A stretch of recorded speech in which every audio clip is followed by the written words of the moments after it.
wherever you may be watching this transmission. I welcome you all to another very special edition of Trends in the Housing Market. Man, is it ever an edition and a half of Trends in the Housing Market, because in today's show, it's going to be a very special one. Sit back, relax, enjoy, call in if you'd like, be part of the show. Today is June 3rd, 2020. We are halfway through the year, and man, is it ever in history. Probably one of the worst years in history. In the last 100 years, probably one of the worst years we're having in the last 100 years. And there's a lot of people in the chat right now that are live that could attest to that. So what is happening out there in the YouTube world I don't know how long YouTube's going to exist for. I don't know what's happening. I don't know what's going on, because I know YouTube is going full-blown. They want to get rid of anybody that has, whoever's not born. Basically, if you're not pouring gravy down your pants, no one's going to, they're going to get rid of your channel. Unless you start pouring gravy down your pants on a regular basis, then YouTube. So I'm not sure what the status of the channel is going to be.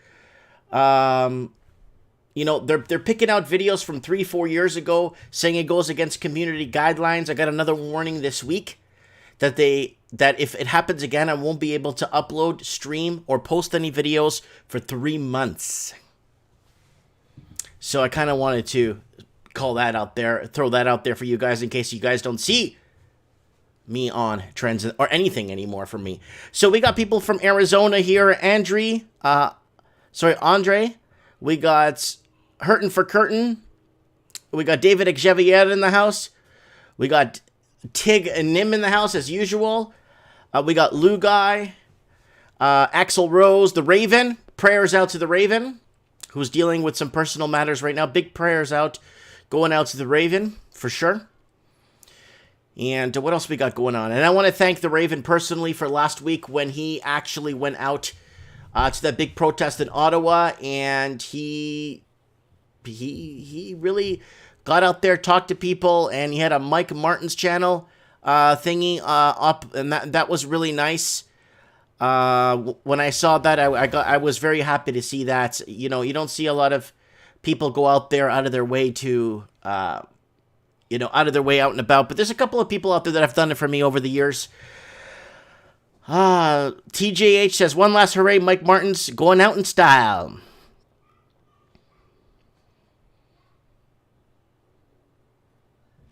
So Hurtin' for Curtin says, talk about JT taking 21 seconds to answer question about Donald Reagan. I like to use Donald Reagan because that's what Vegetable Joe uses. I'm not sure if you guys know Joe Biden. I call him Vegetable Joe. He calls him Donald Reagan sometimes. So you gotta be careful with that guy. You know what I'm saying? Okay, guys, so we got something big planned tonight. And here it is. I'm going to bust it out right now for you guys. Australia now is officially announced. It is officially now in a recession. It has a contracted economy of 0.3%. It's got a contracted economy. So now, usually when they announce this, they're a couple of years behind. I believe wholeheartedly that Australia has been in a recession since 2016. And things got worse when capital flows from China got a lot harder to get out. And there's an article, basically, it just says, there's no more Chinese money coming in, so we're screwed. So okay, we got Aquarius in the house. Serenity now. We got Sean Lieberman, fake virus, budget tests, no meant for infectious disease. Riders are cool, but small businesses not. 27 million syringes ordered by company with bad rep. For contaminated syringes. Oh my god. We're going to discuss that on Mike in the Night, guys. Okay, let me take a breath here. Let me just take a swing of this lemon water here, wet my beak. Oh. All right. Let's get some stuff rolling here. All right, let's do a quick channel plug here for you guys, if you guys don't mind, before we kick off tonight's show.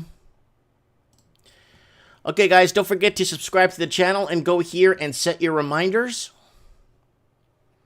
set your reminders here for a Mike in the Night this Saturday. It's called I Light My Torch and Wave It. And then the week after, Mike in the Night's going to be called In Touch with the Ground. Guys, next week, also, trends in the housing market, a domino rally correction. Don't forget to set yourself up for that. Guys, buy something on Teespring, a mug or something, a t-shirt or something. I'm going to give you guys my Facebook. There we go, is my Facebook, and I'm going to give you guys my Instagram. If you guys want to message me on Instagram or send me some show tips, go ahead. There it is. And guys, I'm going to go, here's some channels to subscribe to. Lord Humongous. We got the McChronicle. He's almost at 1,000 subs, guys. I'm going to give you his link. Guys, please subscribe to the McChronicle right now. He's almost at 1,000 subscribers, please. And we got I gotta plug this. I love this guy. Just Cringe Diversity Channel. I call it JCDC Channel. Just Cringe Diversity Channel. And Uneducated Economist is pushing towards 17,000 subscribers. Don't forget to also subscribe to him. And T-Square Talk. He pretty much does a live stream every single day. So check out T-Square Talk for all your updates on gold and silver and stocks and all kinds of cool stuff with T-Square Talk. Alrighty. You're tuned in to Trends in the Housing Market. All right, so what do we got going down here? What do we got going down? Let me set up tonight's news and what's happening on Full Circle. All right, article scan, please. So here he is here. There's Evan right there, the McChronicle. Shared it on his Twitter. If you guys want to follow the McChronicle, Evan on Twitter. I don't have Twitter, but there he is. McChronicle, please share this video. The erratic spending of many is coming home to roost. So that's that one. And there's one for Australia here he posted for me. He actually had a few that he posted here for me. It's asking me for a login. I don't have Twitter. So if you guys want to follow the McChronicle on Twitter, he posted my video today and he posted my other video. So he discussed 2 videos for me. And he talked about here, no wonder Aussies are pressuring YouTube so hard to delete Mike Martin's videos on Aussie housing market. So here it is. No worries. Australian GDP contracts, sets up for first recession since the early 1990s. So they're saying 30, 40 years it's been since they've gotten a contraction in the economy. So that's from Evan there on Twitter. So, okay, guys, let's do a little bit of Canada before we jump into the massive Australian housing recession. I knew Australia was going to be one of the first countries to go in the Commonwealth. Like, okay. I'm going to rephrase that. Okay, let me rephrase that. Australia will be the first country allowed to acknowledge the rest of the world and let them know that they are now in a they're in a recession, going into a depression. I think Australia now is allowed to let the world know that. They've been given permission to inform and let the people know. Right? So we got Juggernauts in the house saying, well, thoughts on Trudeau hiding from the country? We'll do that on Mike in the Night, I promise. But I do have a little clip here on Canada before we jump into Australia. Mike, did you hear about Justin maybe on house arrest? Yeah, there's a lot of people asking me the same questions. We'll just talk about it on Mike in the Night. Like, we'll dedicate a good time to that. But speaking of Justin, I might as well put the video up, guys. So here it is, guys. I put this up. I put this video up on my channel. Okay, let me lower the in-home stereo here. Government of Canada. The Honourable Minister. Mr. Speaker, we will continue to support Canadians through this time with support. Okay, guys, I don't care where you are in the Commonwealth. I don't care where you are in the Commonwealth. But you better watch this video. I'm going to put it up right here. I'm going to full screen it for you guys. I really want you guys to watch this video, please. I don't care if you're in America, if you're in the UK, if you're... So this is our finance minister, okay? So we've been in this disaster. So the only way JT could save Canada and save Christmas this year, the only thing JT could do is try and get those Hong Kong money dollars to come to Canada. They're fighting. They're competing against Australia. Instead of competing against us, like me and our neighbors competing for better jobs and better wages and doing a better life. Instead, everybody's ripping each other off, screwing each other around, and trying to get what they can from each other. But we're not that in a second. You know what I'm saying? Okay, so guys, pay attention to this because this is very important.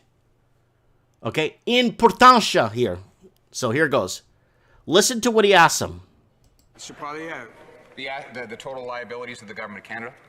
Total liabilities of the Government of Canada, okay? The Honourable Minister. Mr. Speaker, we will continue to support Canadians through this time with support not only for businesses but for individuals to get through and get a bridge to a better time. Okay, he did not answer the question there. I even made a joke about this on my channel. Let me just raise the volume here. Yeah, it's at 100 here. Okay, let's do this. So let's keep going here. Poilievre. Just the dollar value. Just the dollar value. He's not asking him to change water into wine. The Honourable Minister. And that's a continuing commitment, Mr. Speaker. Poilievre. So now they make fun of him. Okay. No, we shouldn't ask the minister about numbers. He's just the finance minister, after all. But what is the equity of the Government of Canada's on the Government of Canada's balance sheet? Honourable Minister. Very simple question. I made a joke about this on my channel. If you want to watch, maybe I'll play the joke after for you guys, just to get some spirits up there. Very simple question. Mr. Speaker, I would advise a member of Carleton to memorize those Auditor General figures for his next foray into the House of Commons. Now he makes fun of him, saying, "Why don't you just? I'll get him to come in and memorize those figures for you." Okay. The Honourable Mr. Poilievre. They keep laughing at the guy. So the minister has claimed that our balance sheet is strong. There are three components to a balance sheet: the assets, the liabilities, and the equity. And the minister doesn't know any of the three. So clearly he doesn't actually know anything about our balance sheet. That's reassuring. Now, according to the Auditor General, the negative net worth of our Government of Canada will be as much as $1 trillion by the end of this fiscal year. Can the minister, if he's familiar with any of these numbers, tell us, is it possible his government will hit $1 trillion of debt this year? Okay, so he asks him in very plain English. I don't know. Maybe I need to go in there and say, por favor, señor ministerio, necesita preguntarte algo. Si el país está en deuda de más de $1 trillón, se va a llegar este año hasta termina diciembre, este fin de año. So maybe if I go in there and tell him in Spanish, maybe if I go there in Portuguese. Oh, senhor ministro, eu quero perguntar a você uma coisa. Que isso vai chegar $1 trilhão no fim da ação? Eu quero saber. You go like that, and then maybe he might understand. Minister of Finance. Mr. Speaker, I want to assure Canadians that our approach will be to continue to make investments on their behalf, and that is available to us because of our strong fiscal position, but we will continue to take that approach, which we think is the appropriate approach. Absolutely. So it's like, okay, maybe go in Mexican and go, hey, carnal, escúchame. Necesitas saber algo. Dime la verdad. Si la deuda que del país de Canadá se va a llegar a $1 millón, güey. Dime, güey, necesitas saber. It's like, wait, what the hell language do you have to tell this? This guy's talking in English. This guy speaks better English than anybody I know. Okay, let's try this again. Poilievre. $1 trillion, yes or no? $1 trillion, yes or no? Minister. Mr. Speaker, as I said, we will continue to focus on the importance of supporting Canadians. Mr. Poilievre. What is the size of our current national debt? Okay, I don't think it could get any easier than that. What is the size of our current national debt? ¿Qué es el tamaño de el país, del deuda de todo el país, de Canadá? What? Honourable Minister. And Mr. Speaker, I think that what will happen as we do that is we will allow ourselves to have a stronger economy at the end because of these investments. Poilievre. The size of the national debt? The Honourable Minister. And we have always seen, Mr. Speaker, that these investments, they're not only supporting Canadians, they're supporting businesses so that we do have a strong economy and a strong fiscal position coming out of this position. Mr. Poilievre. Does the finance minister know the size of our national debt? The Honourable Minister.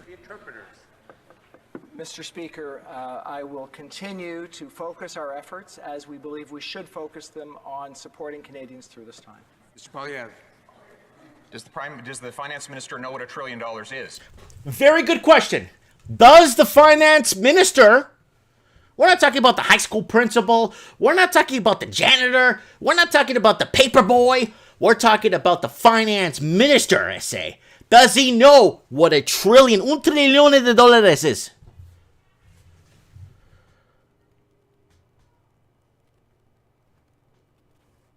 Okay, here goes. The Honourable Minister. Mr. Speaker, we are continuing to make investments that we believe are prudent in the face of this economic challenge, supporting Canadians as we know we need to. Mr. Polyev. What is the total dollar value of all the public and private debt in Canada? That was a simple question, too. The Honourable Minister. Mr. Speaker, we know that by supporting Canadians, by we will enable Canadians to have less debt themselves, because that's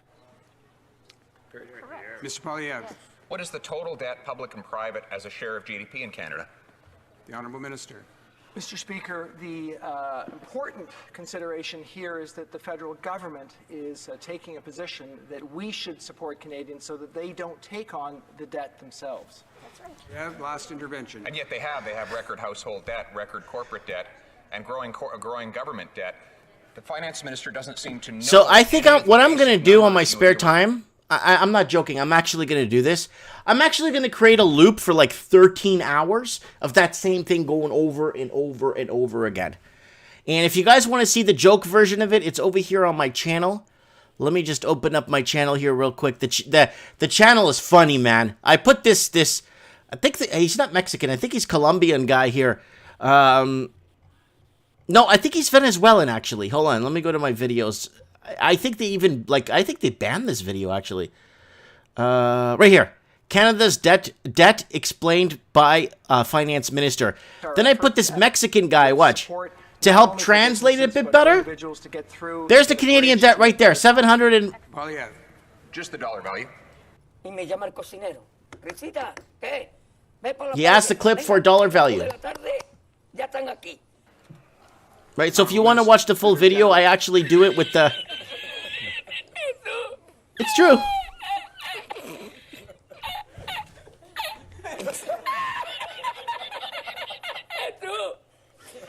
So clearly he doesn't actually know anything about our balance sheet. That's reassuring. Now, according to the Auditor General, the net... Here, guys, put this on your back burner to watch later. It's really funny. Watch that on your back burner later tonight, guys. All right, let's get back. So there's Evan on Twitter.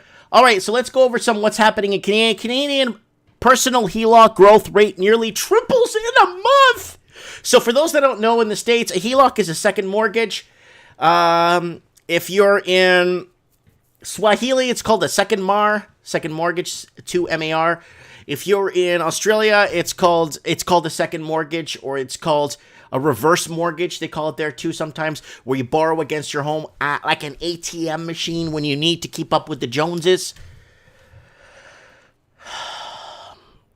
All right, we got to look at this. We just got to look at, I just want to see the graph.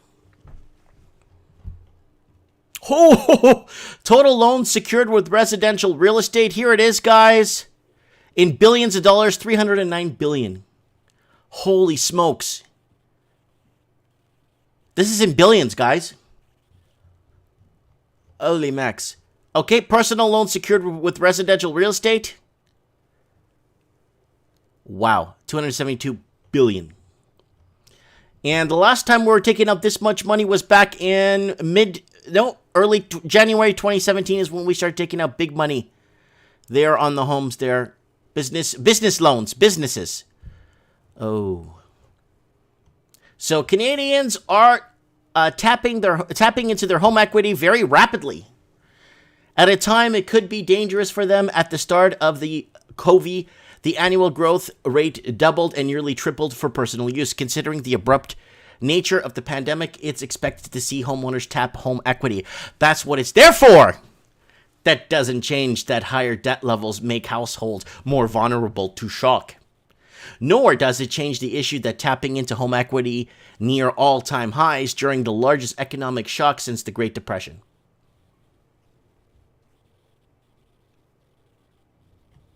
So there it is there, from Better Dwelling. And what else do they got here? Hold on.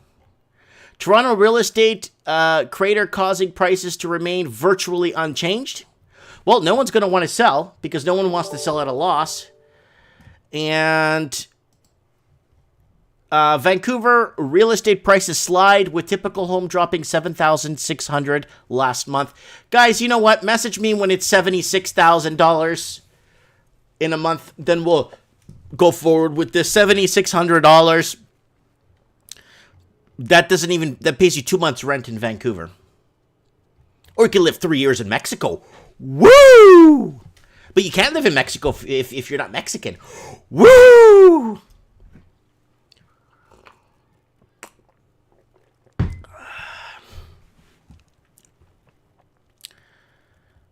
All right. I love China, says Kihim Lee in the comments.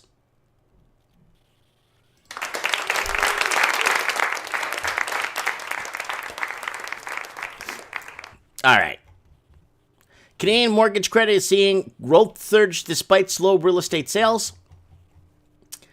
All right, guys. So let's tap into Australia. Is officially announced today that it is officially, well, yesterday their time, today our time. Let's take a look at. Let's go open this live here. Yahoo Finance Australia. I always watch Yahoo Finance Australia to give me an indication what I'm going to do when my stocks come next business day here. So I get a day ahead. I get to see the markets 1 day ahead. So let's see this. We got all ORDs doing okay. I mean, it's not down. The ASX 200, not down. The Australian dollar is plummeting to the US dollar at 69 cents a dollar.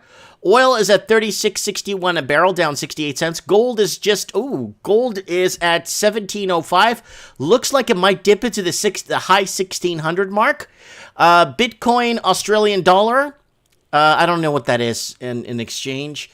Let's look over to what's happening in the Hang Seng territory. Hang Seng is at 24,347, not really moving much. The Nikkei 225 is open right now at 22,706, up 92.76 points. And, okay, so that's what we got there in Australia. I was expected that they announced it would be in a recession, that you would see the All Ordinaries here, the All Ordinaries, kind of maybe start taking a correction. That's what I thought, right? Right here, ASX opens higher following Wall Street rally. Sorry, guys, I would have thought it would have went down because of the announcement of a recession. Someone's asking me to stop screaming. I'm not screaming, man. I'm just talking here. I say, I'm sorry if I'm talking loud, guys. I'm sorry if I'm talking loud. I don't mean it, man. All right.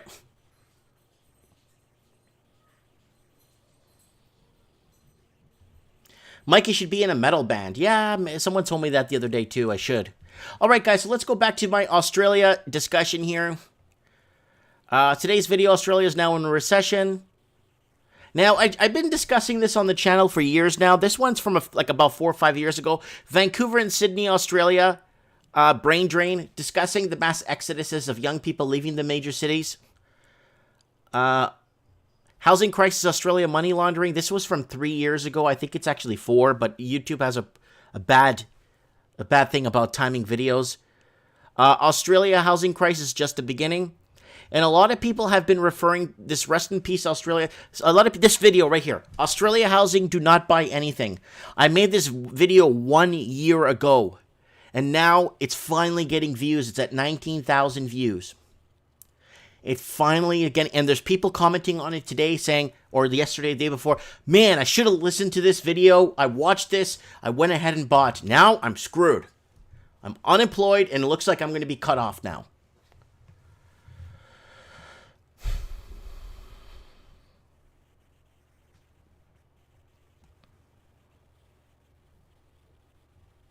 All right, let's keep going. Wow, it only shows 4 people watching this transmission tonight. Oh, that's pretty low. I got to get the numbers up, guys. If you want to share this video live, please share this video. Don't have much people watching it. It's showing 4 people watching. So, breaking housing crisis. Price drop 40% in Australia. This is 3 years ago I was saying this. Why? Why was I so dead wrong? Because for the longest time, I was using textbook 101. Basic business essentials. And what I did was I was tying to wages, Australian wages, to the average wage income, not minimum, average wage income family, to the price of housing. And this is from 3 years ago. It needed a 40% correction there. Big time. Now, Australia is the first one to go. The first country to go. And I'm going to correct myself because of all this crap that's happening. Australia is the first country that has been allowed to announce that it is now in recession territory. It needs permission. Countries need permission to be able to announce that kind of statement to the rest of the world. Right? I don't know who gave Australia permission to announce that. Usually they'd keep going for a couple of more years until everyone's homeless, right?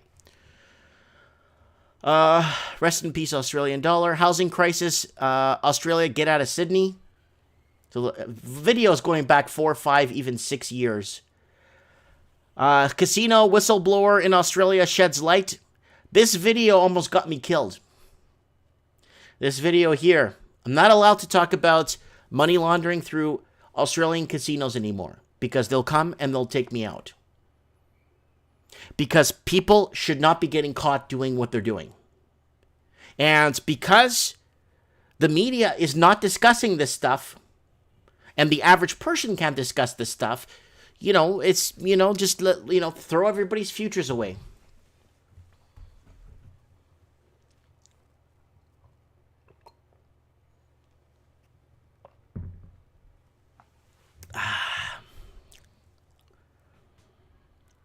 Let's keep going here.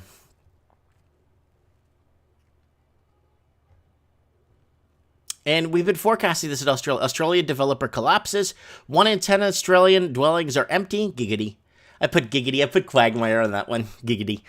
Because 1 in 10 are empty.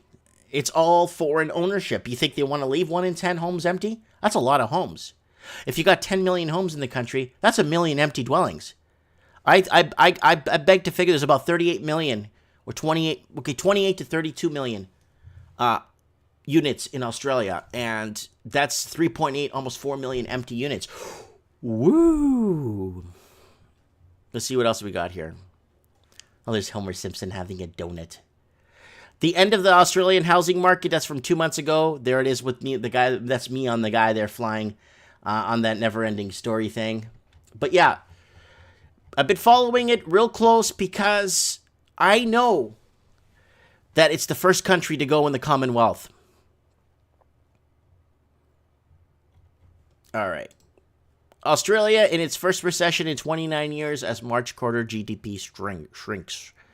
What does this mean for the housing market? It actually means a lot. So if you bought at the wrong time or you bought at the top of the market, I think if you bought 8 to 10 years ago, you should be okay. 8 to 10 years ago. You maybe should be okay. Maybe. Provided you didn't tap into your home equity, and provided you didn't, get a few divorces in between and all kinds of weird stuff. Okay, I want to find that one there that actually breaks down. Okay, all right. This is what we've been talking about on the channel for years now. Here goes. Okay. Australia's recession busting pillars set to topple. Here's the reason why the four keynotes. 1, population growth underpinned by immigration. So the Australians aren't having their own children, so they need to grow their population. So instead of having the Australian proper repopulate their own country, they are bringing in money for rich investors to come in to buy them out. Then we have and then number 2 point is a particular relationship with China. If those of you haven't noticed yet, Australia is China, China is Australia. Number 3, the housing boom and debt run up along with it. So the the housing boom, woo, for the last 100 years. And then you got the debt running alongside with it, meaning people tapping into their home equity or their home to be able to eat, unless you enjoy eating cardboard. But that's another one. And good economic policy, at least by comparison with most other advanced economies. So there it is, guys. Australia is biting the bullet today, and this is a pretty big deal. This is a very big deal, to be honest with you guys, because now that Australia is gone, New Zealand will follow within a couple of weeks and announce that it's in dire straits, and if they're allowed to. And then the UK, and then Canada, and then finally parts of the United States are going to have to come to some sort of grips on what's realistically happening on our planet right now. Okay, let's head over to some comments here. A lot of people commenting. So we have Anthony Ruvacabla in the house. We got the Raven saying that nothing surprises me anymore. Craig Cook says, yes, this is a disgrace. Hurtin for Curtain says, how do we calculate 1 in 10? How do they calculate 1 in 10? It's just an average they go by. Like, it's okay, if it's 1 in 10 and they're allowed to post that, it's probably 3 out of 10. If they're allowed to post 1 in 10, that means they undervalue it so it doesn't cause, like, riots or something, right? Okay, Sean, where did it go? Where did I go? Sean Lieberman saying, I'm seeing clumps of for sale signs in Richmond, BC, almost entire blocks in some area. Sean, why don't you go around with the camera? You don't have to talk. Just film some stuff. You don't have to film someone's exact home. You know, driving by, showing the for sale signs. Send it to me on Instagram, the video itself, and I could put it up if you don't want to talk or, like, you don't want to get in trouble, right? What else we got here?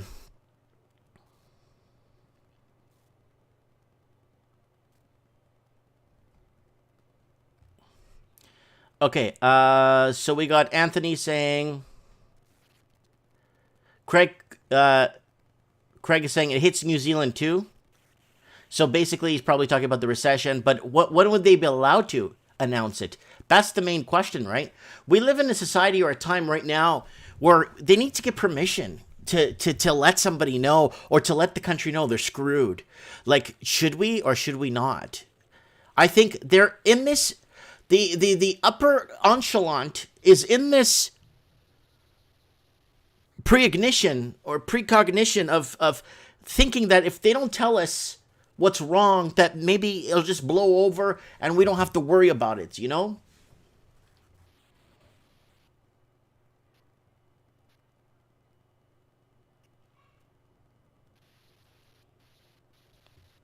So, okay, let's keep going here. All right, let's keep going here. I wanted to get the McChronicle on tonight to give us a little bit of an update. Oh, we got Steve the Plumber. Steve, I'm going to send you a code in your Skype. Go ahead and send me the code back in the chat section so I can give you back your wrench. And I just want to make sure I got the right Steve the Plumber, because there's too many fake accounts going around. And I just don't want to give out the wrong wrench to the wrong person here. So Australia in a recession, it's happening. Canada's, I hope Steve watched, I really hope to God Steve watched that video I told him to watch today about Canada's debt levels, because this is huge. This is going to affect everybody. Everybody. Oh, Mike, but I'm renting and I'm couch surfing. I'm not that bad. Yeah, it's going to affect everybody. Everybody will be affected by this. So we got Liberty Return saying Steve the Plumber should come on the show. Yes, I want to call him. He told me that he's going to come. Real Kevin Thompson is here in the house. So we had someone say, hold on. Mighty Motive 82 says, I was involved in 2 bidding wars in Barrie, Ontario. What a rare phenomenon to happen. 10 years ago, you tell somebody, I'm going to go bid on a house. They're like, what are you smoking? Go put an offer $10,000 below the asking price. But 10 years ago, we weren't being bought out left, right, and center, right? We were being bought out, but slowly bought out. Not like open the doors, bring in 500,000 investors per year, right? Into Canada.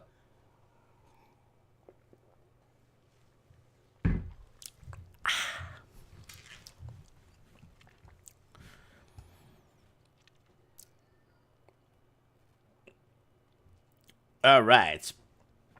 Let's see if we get STP on the show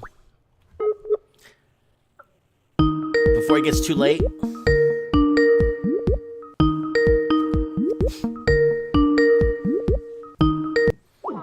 Oh, he declined the call. No biggie.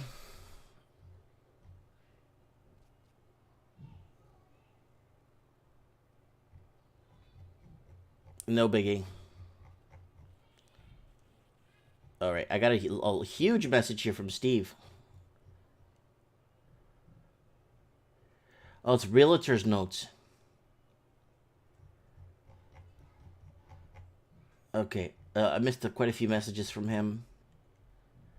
Okay, well, hopefully he gets back to me as soon as possible because I need to get him on the show because he knows what's happening there in the Greater Toronto. Let me see if even Owen's around. Let me see Getty Medish, all these guys, what's happening.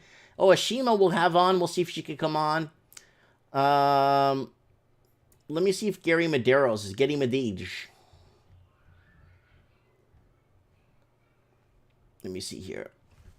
Gary, let's see if Gary's available. He's always good for a good chat. And see what he has to say here. Hope he picks up.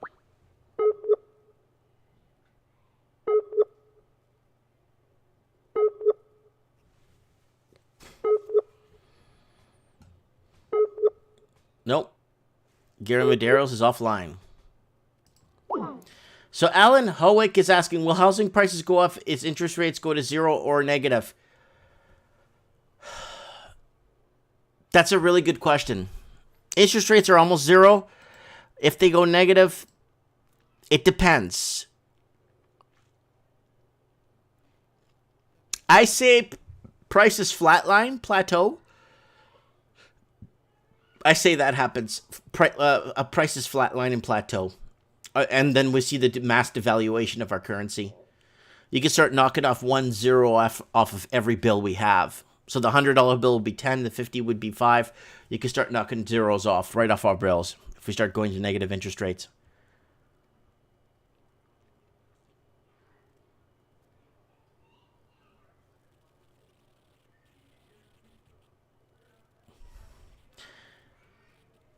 Kevin, my girlfriend showed a property yesterday and the guy offered her $80K under asking. Liberty Return says, Steve the plumber said to call him back in 10 minutes. I'll call him back. I'm reading comments. Here you go. Mighty Motive 82 says, both houses needed 50. So Mighty Motive went to some bidding wars. Okay, let me just go back up to the message and see when this was. Let me find the message up here. Okay, I don't know if it got lost up here somewhere. So, okay, so he went, so checked it out, and I think they were asking 80,000 or bidding wars happening. Both houses needed 50 to 80,000 in upgrades and repairs. First house asking price was 365, sold for 442. Second house price was 395, sold for 425. Don't make me show you what you could buy in Alabama for 90 grand with 12 acres of land.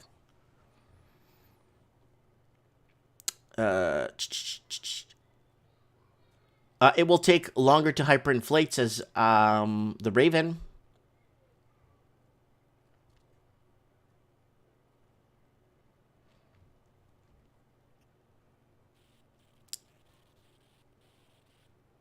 Wow, there's a lot of people going in the comments tonight. Thanks for tuning in, guys, to Trends in the Housing Market tonight. Really appreciate you guys being here and being part of the discussion here. So Australia is officially in a recession. So if you're just tuning in from Australia, you might want to back up a bit to the earlier in the show where we discussed that. And let me go through here nicely here. Take my time and go through here. Looks like nobody's in a massive rush tonight.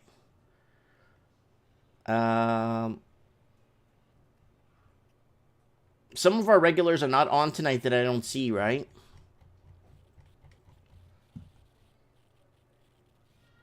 So Alan Howick, woo! Yeah. So guys, let's talk a little bit, since we're talking about economy and stuff. Guys, there's a couple of companies that I've been looking at for gold miners, and I've been reading their financials.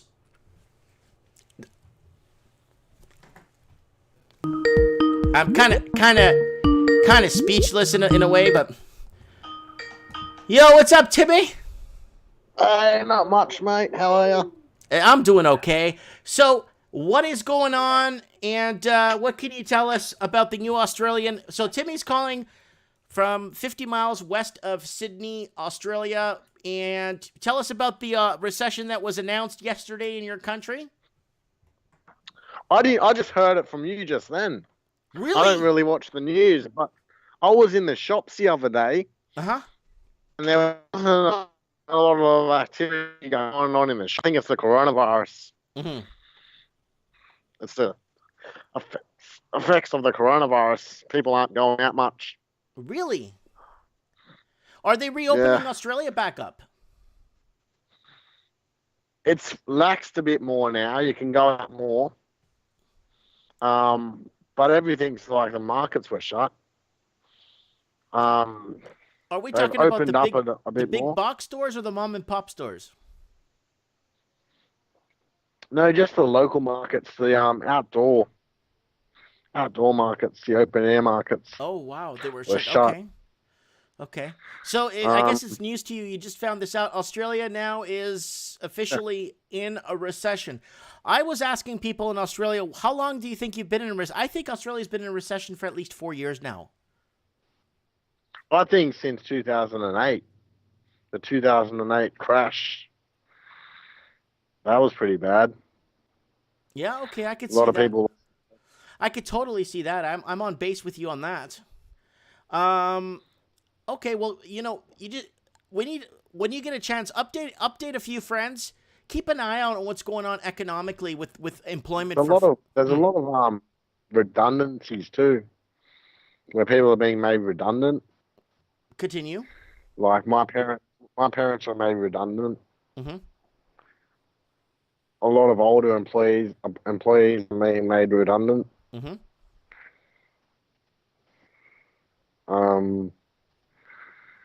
Yeah, I'm not surprised that we're in a recession. Is transit back up and running? Transit, what's that? Buses, transit, like buses and subways and stuff. Are they up? I think the buses are. I've seen buses around. Okay, so buses I are don't catch picking. the train, Okay, but so I've seen buses around. Yeah. okay, so we got buses picking people up and dropping people off. Okay. Okay. Well, we're gonna see what happens. They just announced this. A lot of people. I was talking to former co-workers, and a lot of them are working from home. Mm-hmm. Working from home is becoming a big thing because of the coronavirus. Mm-hmm.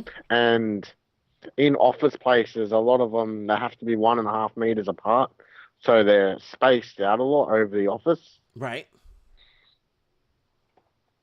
Interesting. So they're keeping their precautions, I guess. So if there is a second wave, they're prepared, I guess, for it. This is office workers here. Yeah. Interesting. Okay, that's interesting to know. So it's going to be a very, very, very interesting little next couple of quarters coming up for Australia, and I'm going to keep my eye on that because I've been warning people for the longest time. I think Australia is going to go first. Can you do us a favor, Timothy? Can you keep an eye out for cameras being surveillance cameras being installed on the streets there? All right. Keep an eye No out. problem.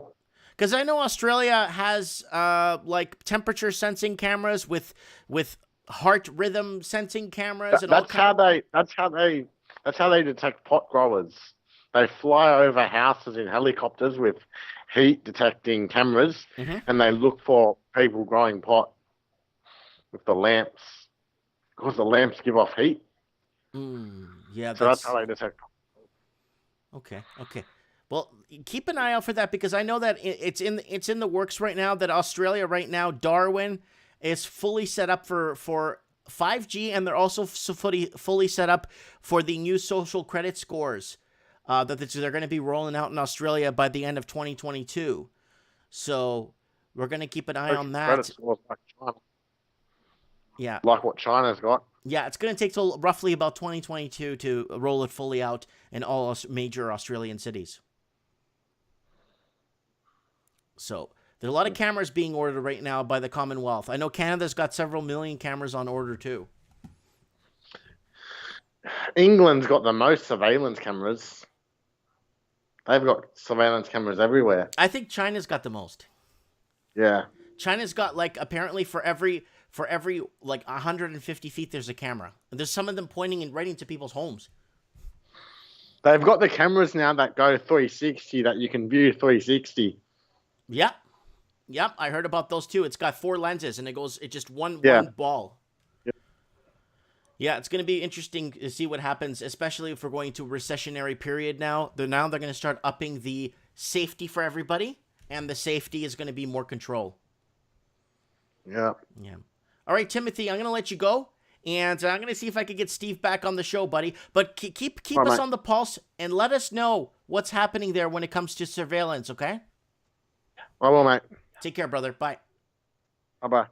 That's our man Timothy, west of Sydney, Australia, who just found out today on the show that his country he's in right now is now officially in a recession. Wow. Well, I don't blame him. He doesn't. I don't watch the news myself. I mean, I get people messaging me news like 30 articles a minute.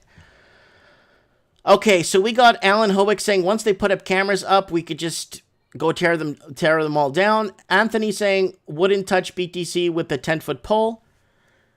We got Goldie Silver saying the same. What happened then is happening now. Mitch Madden says major miners have proven reverse juniors often have narratives with uncertainty, risky, but some pay off big time for the savvy or luck investor or speculator.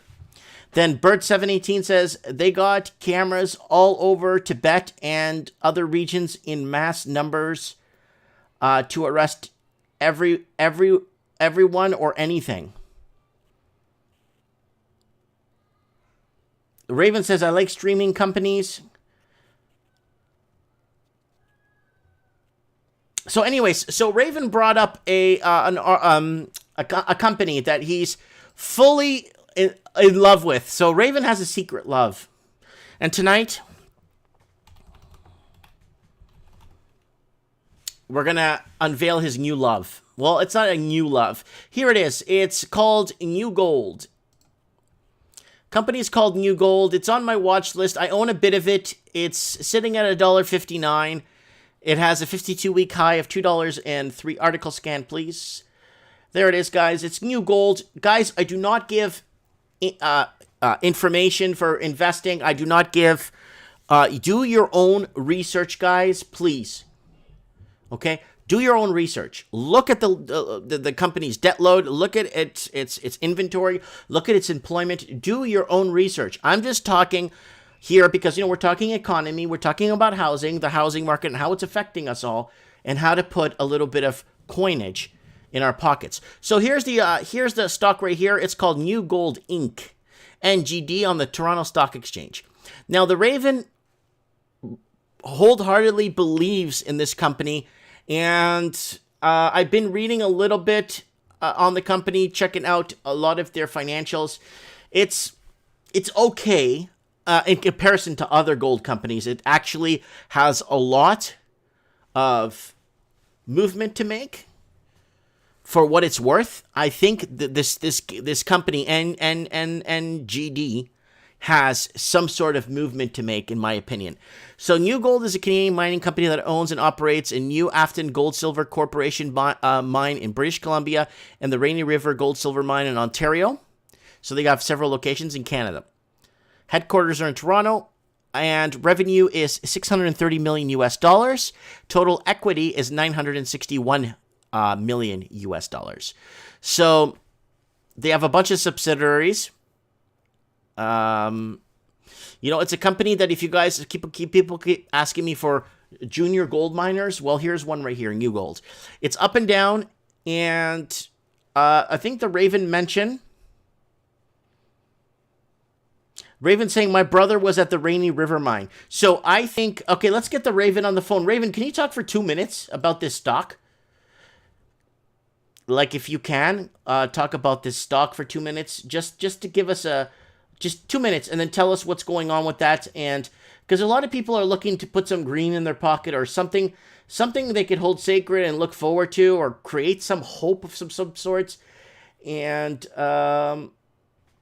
let me see if I could give him a call. Okay, he's got so much information on this company. So guys, if you've been on the sidelines looking for something or the next best thing, don't listen to us. We do not give financial advice. Hey, Raven. Yeah. I know you're busy, so I'm going to let you go soon. Really quick. Yeah. I just need to know what's going on with this. So we know we're talking about the Australia is now in a recession. Okay, before we get into this stock, when would Canada be allowed to start letting people know that it's not doing well? Because they keep playing this everything's great. I don't know if you saw my video about that guy. You know what? I think that's more predictive programming. They're showing stupidity. They're letting the people in on it that they're stupid. Who knows what these guys, man? I watched Justin Trudeau in that same chair, and that's the House of Commons there, right? I watched Justin Trudeau, and they across the hall they yelled at him, "Mr. Trudeau, our southern border, our southern neighbors say that the unemployment rate is at 4%. Meanwhile, at 7%. Can you answer that question, Mr. Trudeau, why we have such a high unemployment rate?" He just sat there and looked at him, stupid. He couldn't say an answer. This is years ago. This is when he was first elected. Why doesn't he stand up and say, well, I'll tell you why. Because we count the official number. We don't play smoke and mirror games like the Americans. We don't count just the unemployed people on EI like the Americans do. The Americans fudge their numbers. We don't. We want an accurate one. So we have an accurate country. I would have stood up and said that. He doesn't know what he's doing. Those guys are fools. Yeah. They're going to play stupid until they burn this thing down. Did you see that video about the guy trying to ask him about Canada's debt load? Yeah, I watched that video. I like the foreign guy you had on there. It was funny. Oh, that Spanish guy? He was translating because obviously the guy didn't understand the damn question he was asking him, and the guy was talking in English. Yeah, I know. He didn't answer any questions. Like what? That's what your tax dollars buy, Jay, in this country. We got to look out for ourselves, man. I think we know what the game's going on here. Time to look out for ourselves. Yeah, I'm looking at gold juniors, the miners. I think. You know what? The gold metals is only good for 1% of the economic cycle. We're coming into that 1%. You want to make a lot of money off a little bit of money, then whatever you can buy in the gold juniors, get yourself a brokerage account. Go to your bank. Tell them that you want a brokerage account. Tell them that you want to open a brokerage account. Give them your ID to the bank. It takes a couple of weeks. They'll send you back some information. Then on your internet banking, you'll have a brokerage account. If you've never had a TSFA, hello, we're losing something in there. Hold on. Throw whatever you can in there.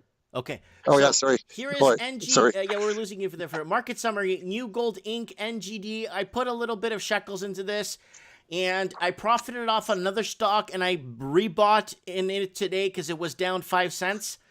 And I'm not looking for an overnight return. Nevertheless, I'm not even looking for a 5-year return on this. Hopefully, I could sit on it long term and ride it, because I did look at the window that this company has to grow, and the ceiling of its growth is nowhere near the $1.59 that they're valuing the stock at Canadian. That's like $1 American, $1.20, $1.10 American. I was day trading this stock back in 2016, in and out, all day long, in and out, just grabbing 2, 3, 4, 5, 10 cents, whatever I could do, right? So that stock, I traded it into a correction. We went into a correction in gold in 2016. I traded into a correction. I lost some money, but that stock ran into trouble. Their management didn't project all the expenditures that they would have, and they didn't. They screwed up. They were out like $20-30 million or even more. The stock crashed. It was up in the dollars, 3, 4, 5. It crashed down to like 50 cents. management sucked. If you don't got good management in your gold mine, you don't got anything. All you got is a hole in the ground with a liar at the door. You know, they got new management. So I researched the management that they brought in. The guy's got a proven track record. He knows what he's doing, and they're going to turn it around. And I think by the end of the year, that new gold's on full production in that Rainy River mine. I was out there working out in that area when they were building that place. It's massive. My brother's a petroleum contractor. He was out there. He put some pumps in for them. He said the core samples, they had tents all the way across the field filled with core samples. He said it was huge place. And there's a lot of gold in that Canadian Shield. You know, like, I think they're going to be pumping tons. I think there's tons of gold out there for those guys to get. I wouldn't be surprised if that's a $15, $20 stock in 5 years. Maybe more. That's why, because looking at the revenue, right? Looking at what the total equity is, and looking at their debt load, looking at their employment levels, looking at just looking at the infrastructure. I did take a look at it. I did look at their balances. I did look at their checks and balances, so to say, and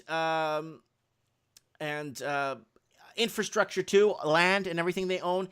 This company, I think, like, I'm not trying to sell it. I don't care what people do with their money. Yeah, no. But neither do I. I'm saying $1.59 Canadian. That's like $1.10 American for a stock. I honestly, wholeheartedly think, Raven, that this stock is undervalued by at least $3-4 right now. Yeah. In my opinion, from what I see. Well, it exactly is. But they ran into those problems. It was up there. It was just like Eldorado and New Gold and, B2 Gold and all those ones. There's tons of them, tons of the juniors. There were $3, $4, $5. They were right in there with them. I was day trading all those stocks. I was jumping around K2 Mining. There was tons of them. You can just run in and out. I was following the economic news very closely, the jobs reports, the everything, and when you knew that there was a little bit of bad news coming, you knew that gold was going to go up, right? Now you can't trade like that. You cannot trade. We get 4 million jobs lost in one day. The Dow Jones goes up 25 points. That's how There's it works. No rhyme. That's how it works. That's insanity. Well, It's like asking Canada's finance minister, what is our debt load? And he answers with something completely different. Then he turns around, do you know what $1 trillion is? That's 1,000. What's that? 1,000 billion? Is that 1,000 billion? Yeah. Watch the debt clock enough, and you'll figure out what $1 trillion is, because you'll see it click to $1 trillion every 3 weeks. Another thing too, in 2016, when that mine was doing good, all of a sudden some guy comes into office who can tweet and knock the stock market out with one tweet. I'm not a savvy investor by no means. I'm more of a someday investor. Someday that's going to make money. But I know gold and silver in a hyperinflationary event is going to do well. There's a guy named Raoul Paul that I'm sure some people there that invest know who he is. He's Real Vision. Guy does Real Vision on the internet there, and he is a big investor, and he's got 25% in gold, 25% in gold and silver juniors, 25% in Bitcoin, and 25% in American cash. And I was looking at that and I'm thinking, well, your gold juniors could be nationalized, your gold could be banned, or confiscated, your Bitcoin can be banned. Everything that we're investing in is against the grain of what these guys want. I don't really feel safe, like it's the best investment to make because it'll make you tons. But these guys that are these idiots that are in power can just go, yeah, Bitcoin is jeopardizing our monetary system. Ban it. Hold on, we're getting word on the ground. Hold on, Raven, we're getting word on the ground. It's getting a message here on Skype from TLC, calls himself TLC. Mike, let the Raven know, and I let your viewers know, mate, that right now in Australia, several bullion and gold dealers, I went to 2 different malls to buy some gold and to stack up on a little bit of silver, and they're both closed. I'm headed to another location right now outside of the CBD. I'll tell you something. I drive a 215 Dodge Ram, nothing special. Mm-hmm. It might be worth 20 grand. It's got low kilometers, 56,000 kilometers. Mm-hmm. I'm trying to pull money from every angle. I'm listing this place in 2 weeks. I'm going to be putting everything from that into just topping off stocks and gold juniors and that. I'm putting everything in there. And I might probably sell my truck and just, I drove so many beaters before for 2-3 grand. If I can pull an extra 20 grand and throw it in gold juniors, so as much as I can, I got RSP, I can trade my RSPs, TSFAs, and just direct cash, 3 different accounts, as much as I can put in there. And I'm going to diversify and load them up and just let them go. That's it. So Buddy TLC is letting us know that the golden bullion dealers, the 2 that he's visited in the last hour, because right now it's in the afternoon in Australia, early afternoon. So he's finding them. Hold on, he just messaging me now. Yes, everything's shut down. I called one in ahead before leaving. They are not open until next week's order. People converting Australian dollars into US dollars also. Yeah. What's that guy's name? Crispin Odie? Yeah, he wrote an article there today about maybe them banning gold. When they start seeing those articles coming and yeah.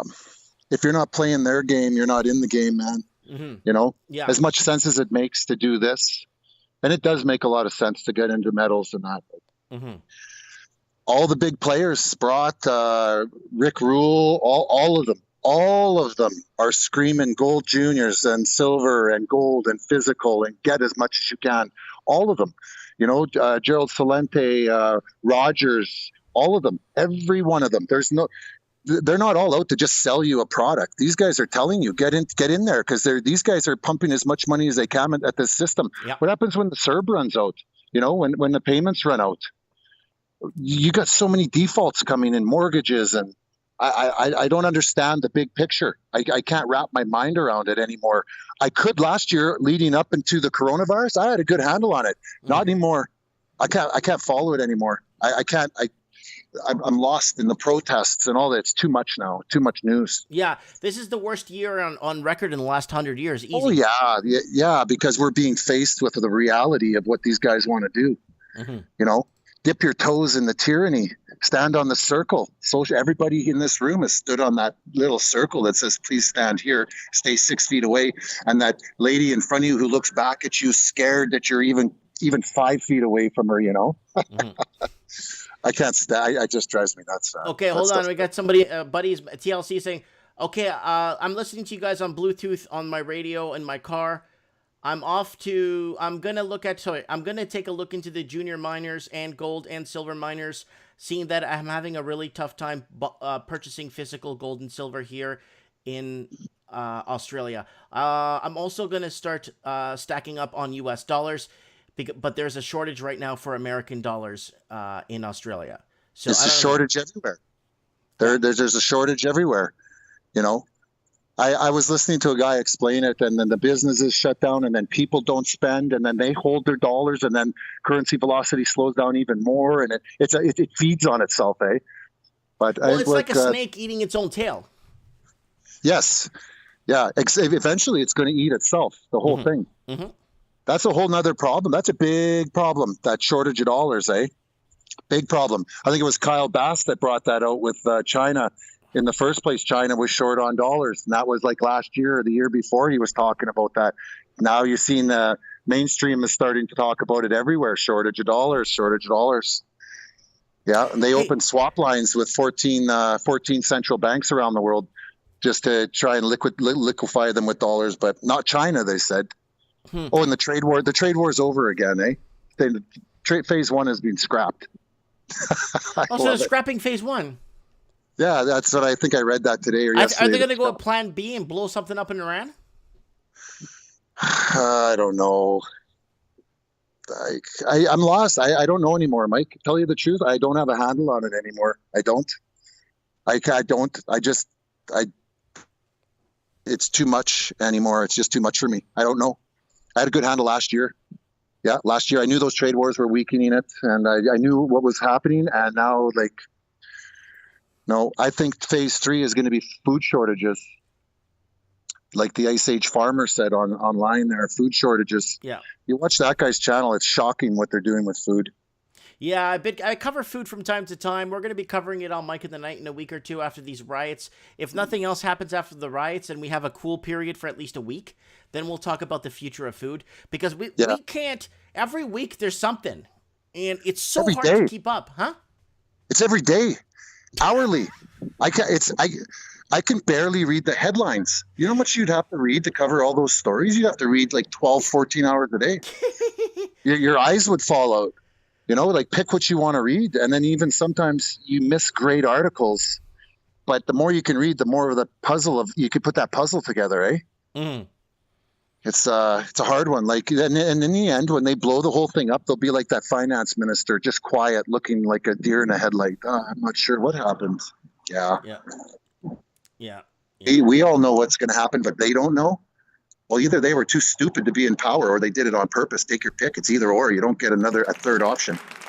You know, if you guys didn't see this happening with our supply chains and all that, you're too stupid to be in power, or you did it on purpose.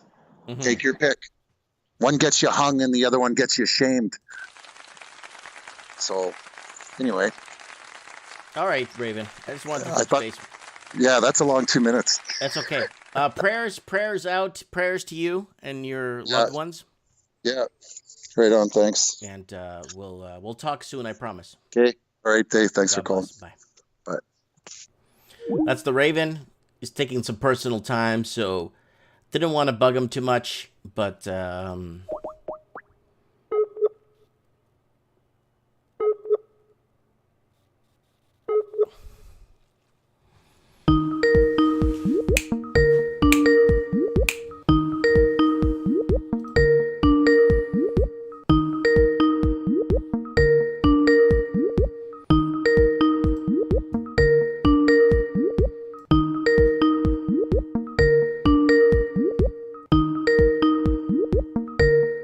looks like Steve isn't picking up his phone. Really wanted to talk to him tonight on what's going on with the GTA there, and he's busy. He's working, right? Poor guy. Anthony Ruvak Lakaba just sent me $5. Thank you so much, buddy. I appreciate that. You need to watch the rollover and standing for delivery ratios on the COMEX. Send me a link. Just send me a link on Instagram. What you're talking. I know what you're meaning, but send me a link, and I'll just follow up on it. Because I've been doing a lot of I've been doing actually pretty well in the markets lately. I really have. A lot of people taking a good kick in the pants, and I have been doing okay, guys. And right now, This is the stock that I was talking with on Raven. I don't know. I think it's got some potential for a long term. It's NGD on the Toronto Stock Exchange. We're not giving financial advice. We're not certified to give you financial advice, and we can't even read. So, but this is NGD. You know, if you have some chump change lying around or just some shekels and you want something maybe to go long term on, check this one out. NGD. Man, my nose is itchy. Bob often said, thanks, Mike. Raven's excellent.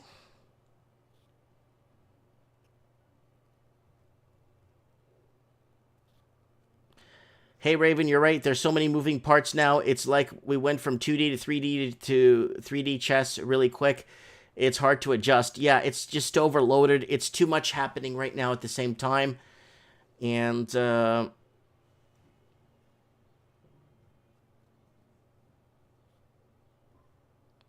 where is it best to buy Bitcoin? I know there's like Bitcoin exchanges, like ATM machines. You could go to and buy it on there, and they put it on your card. I don't know, guys. I've never really bought. You could go and create a Bitcoin wallet, okay, on your phone, and remember like a 10-word password or something like that, and it ties to your thing, and you could always exchange it for, you know what I'm saying, like. I don't know too much about I know of cryptocurrency. I understand it.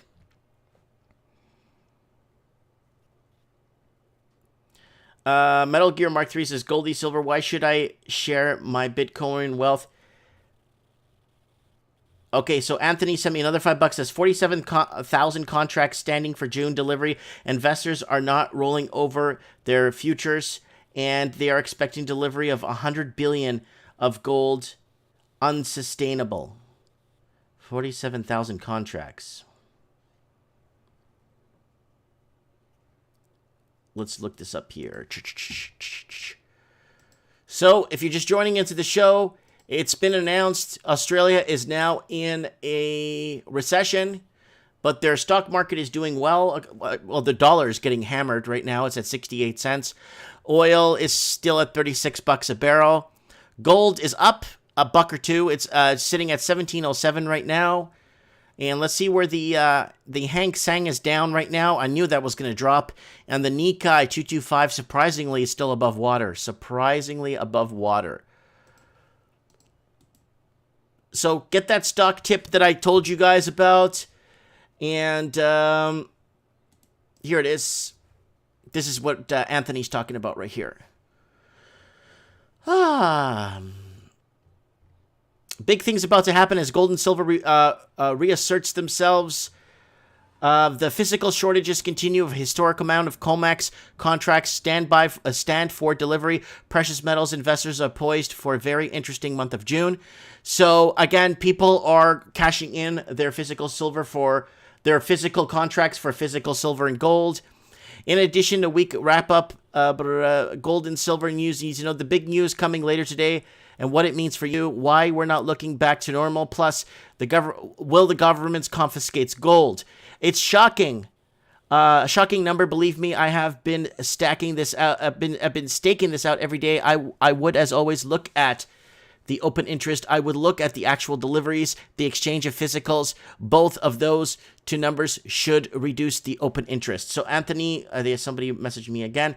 So guys, it looks like contracts, people want to start filling contracts of any gold. I have this much gold on paper. I want my gold. And this happened with Deutsche Bank, where Deutsche Bank says, I mailed it to you.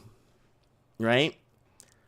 Correct, Raven. Watch Sprott Money Weekly. Last Friday's episode, Sprott himself talks about this. Yep, and that's why gold has been spiking. It's crashing the COMEX. So, again, people want physical gold. We talked about this on the channel, right? I talked about this last week. Where's my gold, right? And I think I did a video about this the other day, too. I think I did a video about this. Let's look. I'm on my channel now, just looking up. Gold price breaks above 1,700, oil crashes. Housing market crash, proof in the gold price. Silver to gold ratio going nuts. Guys, what's the silver to gold ratio today? It's at 112 to 1, right? It was at 112 to 1 a month ago. So look that up for me, somebody. Gold prices, power to 7-year high. Let me see if there's where's my... here we go. Paper gold ETFs ranking in billions. Germany wants its gold, part 739.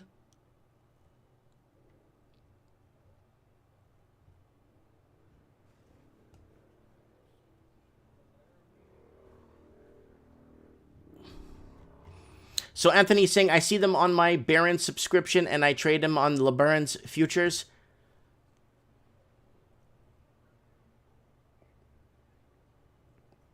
Blunt News says gold went down today. No, it went down quite a bit, but it's up back. It's bouncing back right now. I just checked it right now. Even after, well, Australia just announced the recession, right, guys? So gold right now is, it should be going a little bit stronger because finally a country in the Commonwealth has finally, there it is. It's at 1707. It's up 310. It was at 17. You're right. It was at 1725 a day and a half ago. So it did drop quite a bit. We should get Anthony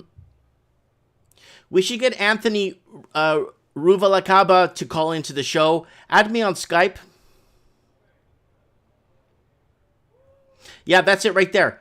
Gold got pushed down today because the paper futures for August are trading now, and that's a great point. Anthony, why don't you call the show, dude? I mean, you have so much good information, and you know what you're talking about. Come on the show, man, and talk. I don't trade on the COMEX. I don't trade on the futures. I just trade in the good old NYSE TSX and hedge, and I short options. I do all that stuff myself like that. I don't go too deep into day trading or any of that big stuff.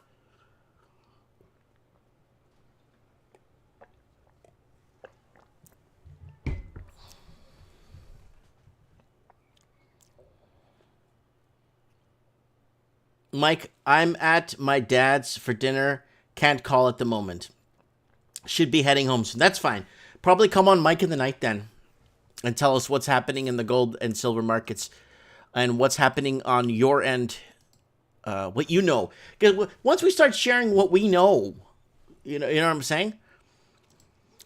So that's it with the markets there. Let's see if we can get somebody else on here. We got 45 minutes left on the show. Let's burn some time with some good quality content here. Again, Australia is in a recession. I know you guys heard this a million times from me, but it's happening. And let's go over Canada's main stories here. Canadian personal HELOC growth rate nearly triples in a month, so people are tapping into their personal finances to live, their home equity to live. Toronto real estate sales crater, causing prices to remain virtually unchanged. And Vancouver real estate prices slide, with a typical home dropping $7,600 last month. So that's very important right there. And Canadian mortgage credit is seeing a growth surge despite slow real estate sales. CMHC head warns homebuyers to question motives of those saying prices will rise. Oh, so they're not saying to people, who's telling you that prices are going to keep going up? Yeah. People are going to start questioning? Oh, I'm going to buy a house. It's one of the biggest investments I'll ever make in my entire life. And guess what? I'm not going to question anything about it.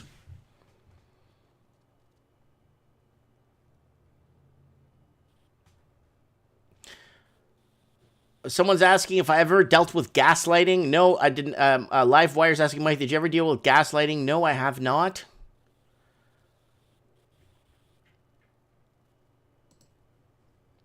Real Kevin Thompson says most mortgage deferrals are people who were speculating. Supreme Cannon says Cerveza bug on fentanyl with counterfeit 20s in his possession from the club he and the cop both worked at. Yeah, nothing to see here.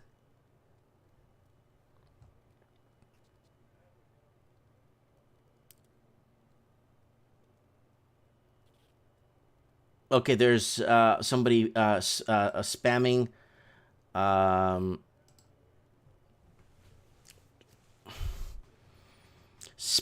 the chat there.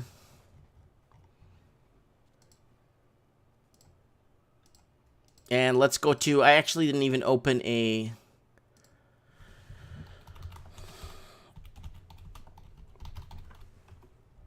let's see what's happening with the New Zealand housing. New Zealand prices rise despite COVID. Wow. My partner and I are full-time house sitters in New Zealand. Oh yeah, there's a couple of couples going around taking care of foreign investors' homes. They're all empty, so they're going in, flushing the toilets, watering the plants, making sure everything's okay. New Zealand budget housing shortfall. New Zealand sheltered its homeless during COVID. Oh, they're in wintertime right now in New Zealand, actually. Here's another one. New Zealand's housing market bubble on the brink of bursting. Yeah, markets in Palmerston are picking up. So you're getting a lot of mixed signal on the ground in New Zealand there.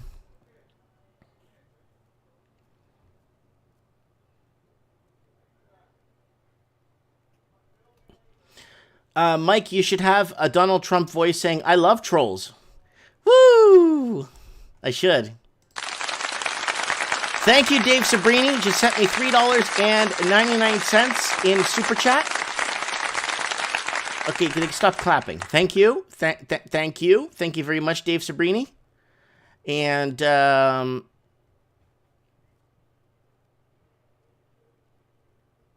Metal Gear Mark 3's, okay, what's going on?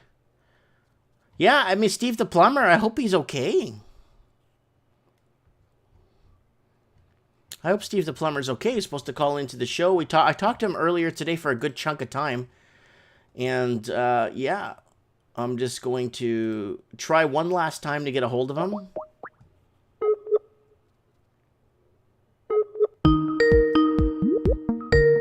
Hopefully he comes on. If he can't come on, that's fine. I'm going to keep bugging him.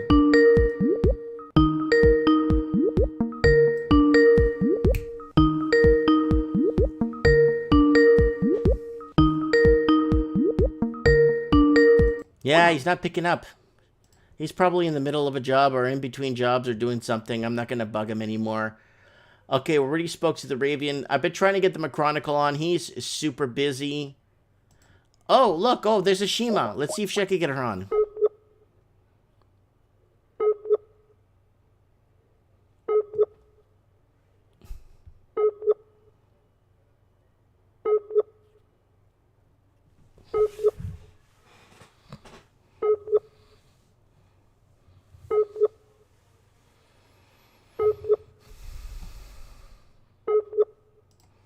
No, Ashima's gone too.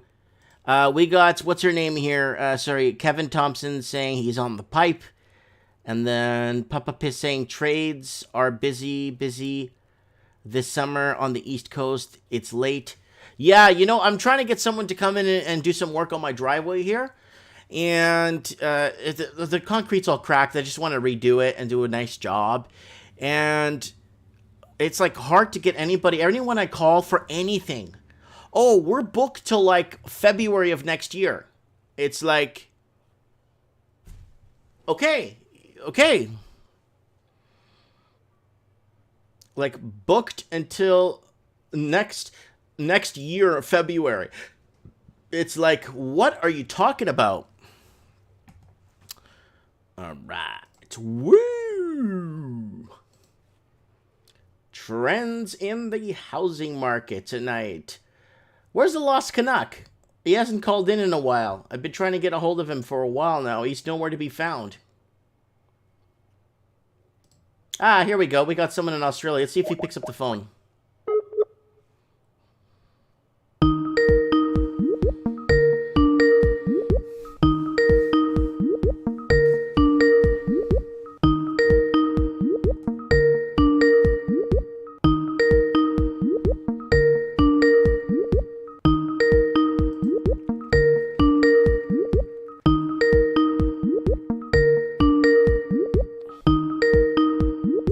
No dice.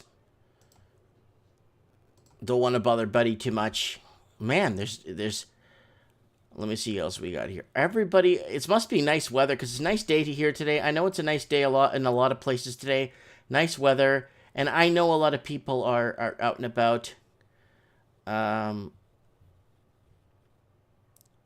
a good time, enjoying the weather outside, and the restrictions are how do you say? Restrictions are easing up and people are getting out and about and doing things and you know, being part of communities and stuff. And that's I like that. That's good. You know what I'm saying? All right. Okay. I'm getting messages all over the place here now. And let's do a channel plug real quick here, guys. You are watching Trends in the Housing Market. Oh, it's Trends in the Housing Market tonight, guys.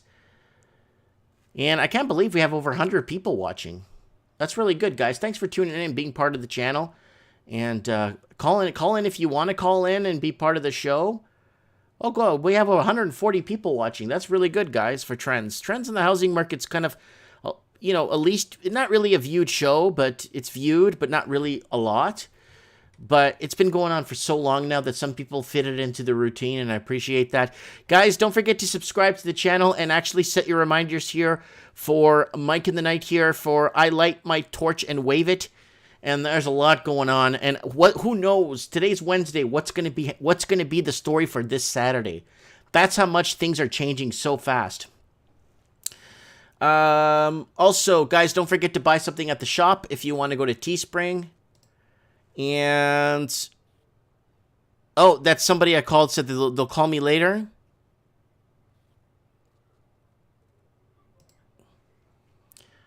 Okay, and this is my Facebook. I'm getting messages like crazy, guys, so give me a sec here. Oh, this is Craig here. What's up, Craig? What do you say, buddy? Hey, Mike, can you hear me? Yes, I can. Oh, great. Yeah, no, I was just watching your live. So, wow, we got a lot going on down here. Yeah, I know. I've been watching like this. They already officially announced that Australia is in a recession. I just believe they've been in a recession for about 4 years now. Oh, definitely. So we've got that going on. We had a whole bunch of people protested or had a what they call a hikoi, which is a Maori thing, with solidarity for this guy that got killed. In the States, the guy that got killed? Yeah, yeah. So we had about 4,000 people went to like a march or a bit of a protest for that. Oh, really? And So they had a vigil in New Zealand for the guy that was murdered by the yeah, police. yeah. So I think it was a politician or a social justice warrior kind of jumped on that bandwagon, but it did make a mockery of the COVID. The rules. You got to be apart because there was something like 4,000 people who went, and you're not supposed to have more than 100. Wow. And, So there were over by 3,900 people on average. yeah, yeah. So, and there was no distancing, of course. Yeah. So I mean, it kind of makes you wonder how because this whole COVID thing, after the media started picking up on it at the end of January, that's when I started kind of backing off from it. Yeah, yeah. So that was interesting. Now what else is happening? Oh yeah. Now what happened is about 2 or 3 months ago, the government kept saying, "It's okay, guys, don't panic because they called them shovel-ready projects, talking about recession and economy. Like we've got a whole bunch of roading projects to roll out, so it's all going to be okay. But they kind of canned those or cancelled them, or what they've done is said, "Oh, we can't afford to do that now. We've got to push those back." Oh, okay. So they're pushing out the rollout projects. You know what this reminds me of, right? Kiwi Build. Explain to the folks at home what Kiwi Build is. Oh, well, that was just a political move. That was a bit of a joke. They How they many said we're going to. houses did they promise to build the New Zealand middle class people? I think they were talking about 100,000, That's 10,000 a correct. year. That's correct. 100,000. Do you know how many they ended up building for the middle class people? Do you remember what the number Uh, was? I think it was around 15 or 20. 16. Oh, 16. Oh, so my, Yeah. So here it is, guys. What happened was Phil Tyford was the housing minister for New Zealand. Now, New Zealand was going through this foreign investing buyout where foreign investors was completely buying out New Zealand, and the New Zealand proper could not even get into their own housing market. Okay, and Craig, is it okay to say that New Zealand is turning into a nation of renters, or am I going too far? No, you're 100% correct. And like I've told you before, and the other guys, if you're the average guy and you don't have rich parents or, coming to some money, it's very hard to get a mortgage. Yeah, Uh, in your own and country. yeah, and of course the biggest problem is getting the deposit together because if the house is, 10%, well, that's 80 grand. Well, how can you save 80,000 when the cost of living keeps going up? It's the math doesn't work. So No, the math does not never add up. In cities like Toronto, we actually read an article it's a legit article that we're breaking down the numbers that it would take them 18 years to save up to put a down payment on a 1-bedroom condo. 18 years for an average to a high wage earner to be able to afford to put down a healthy 25% deposit would take 18 years to save for. yeah. Just a couple other things for you. Just give you an update. Yeah, Now, sure. our great leader, they've been talking about going back to level 1. We've had no new cases. So they're going to meet next Monday and tell us about that.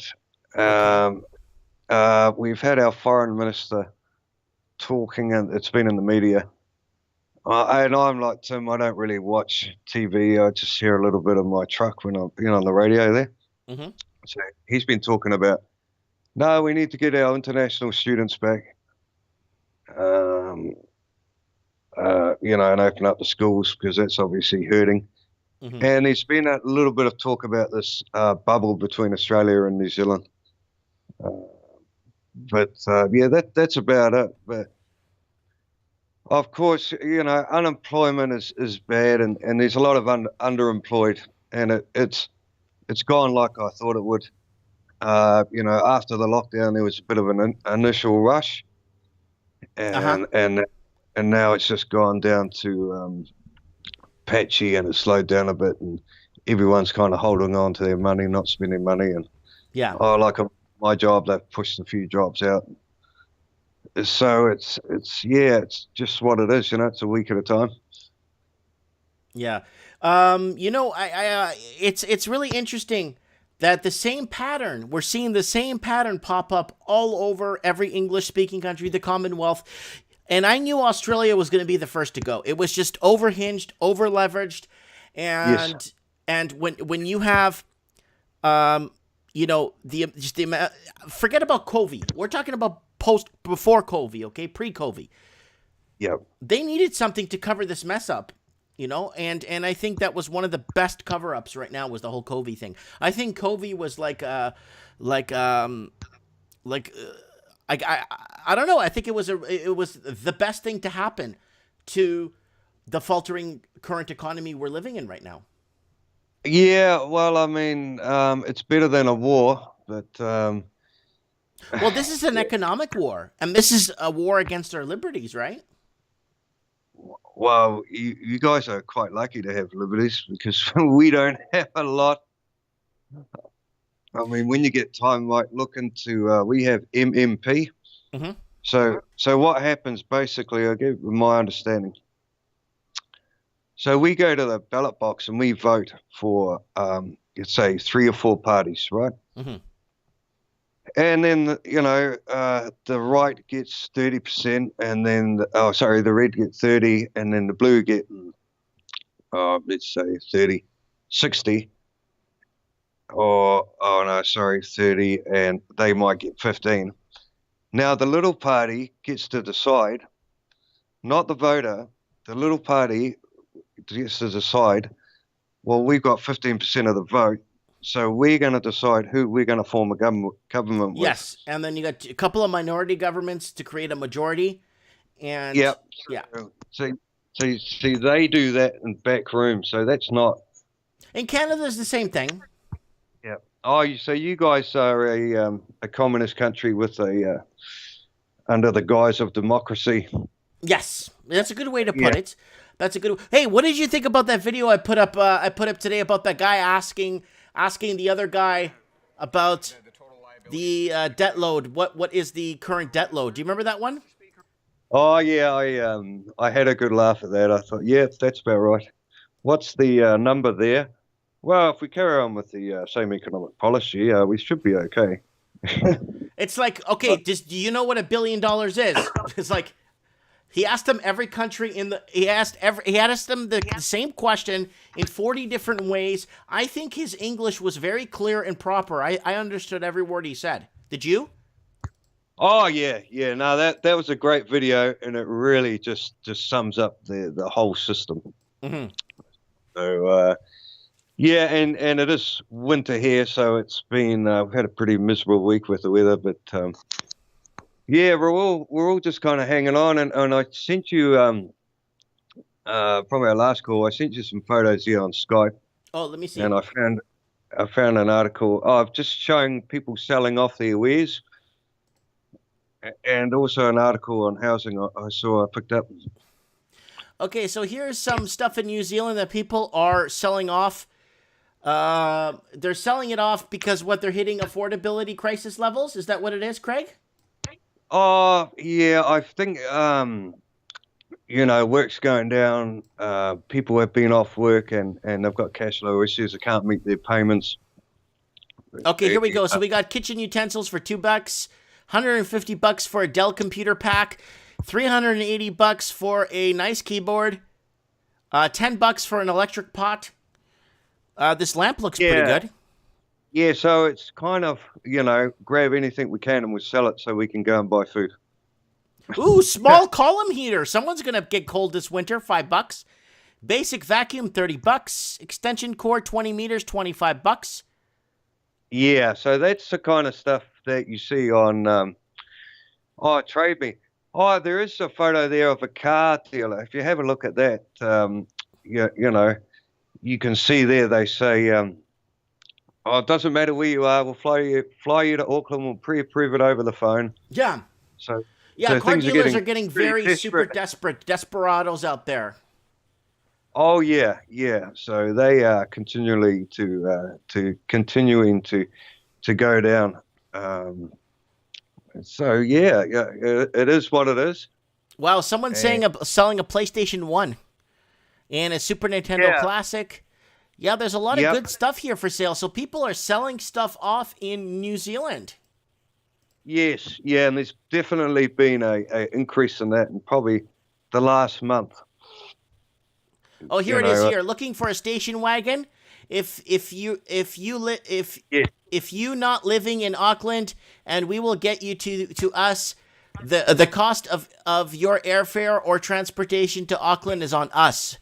Choose your yeah, car, do the paperwork, drive it home. Easy approval over the phone. Wow. yeah. There you go. There you go. So Desperation. they're gonna fly you in.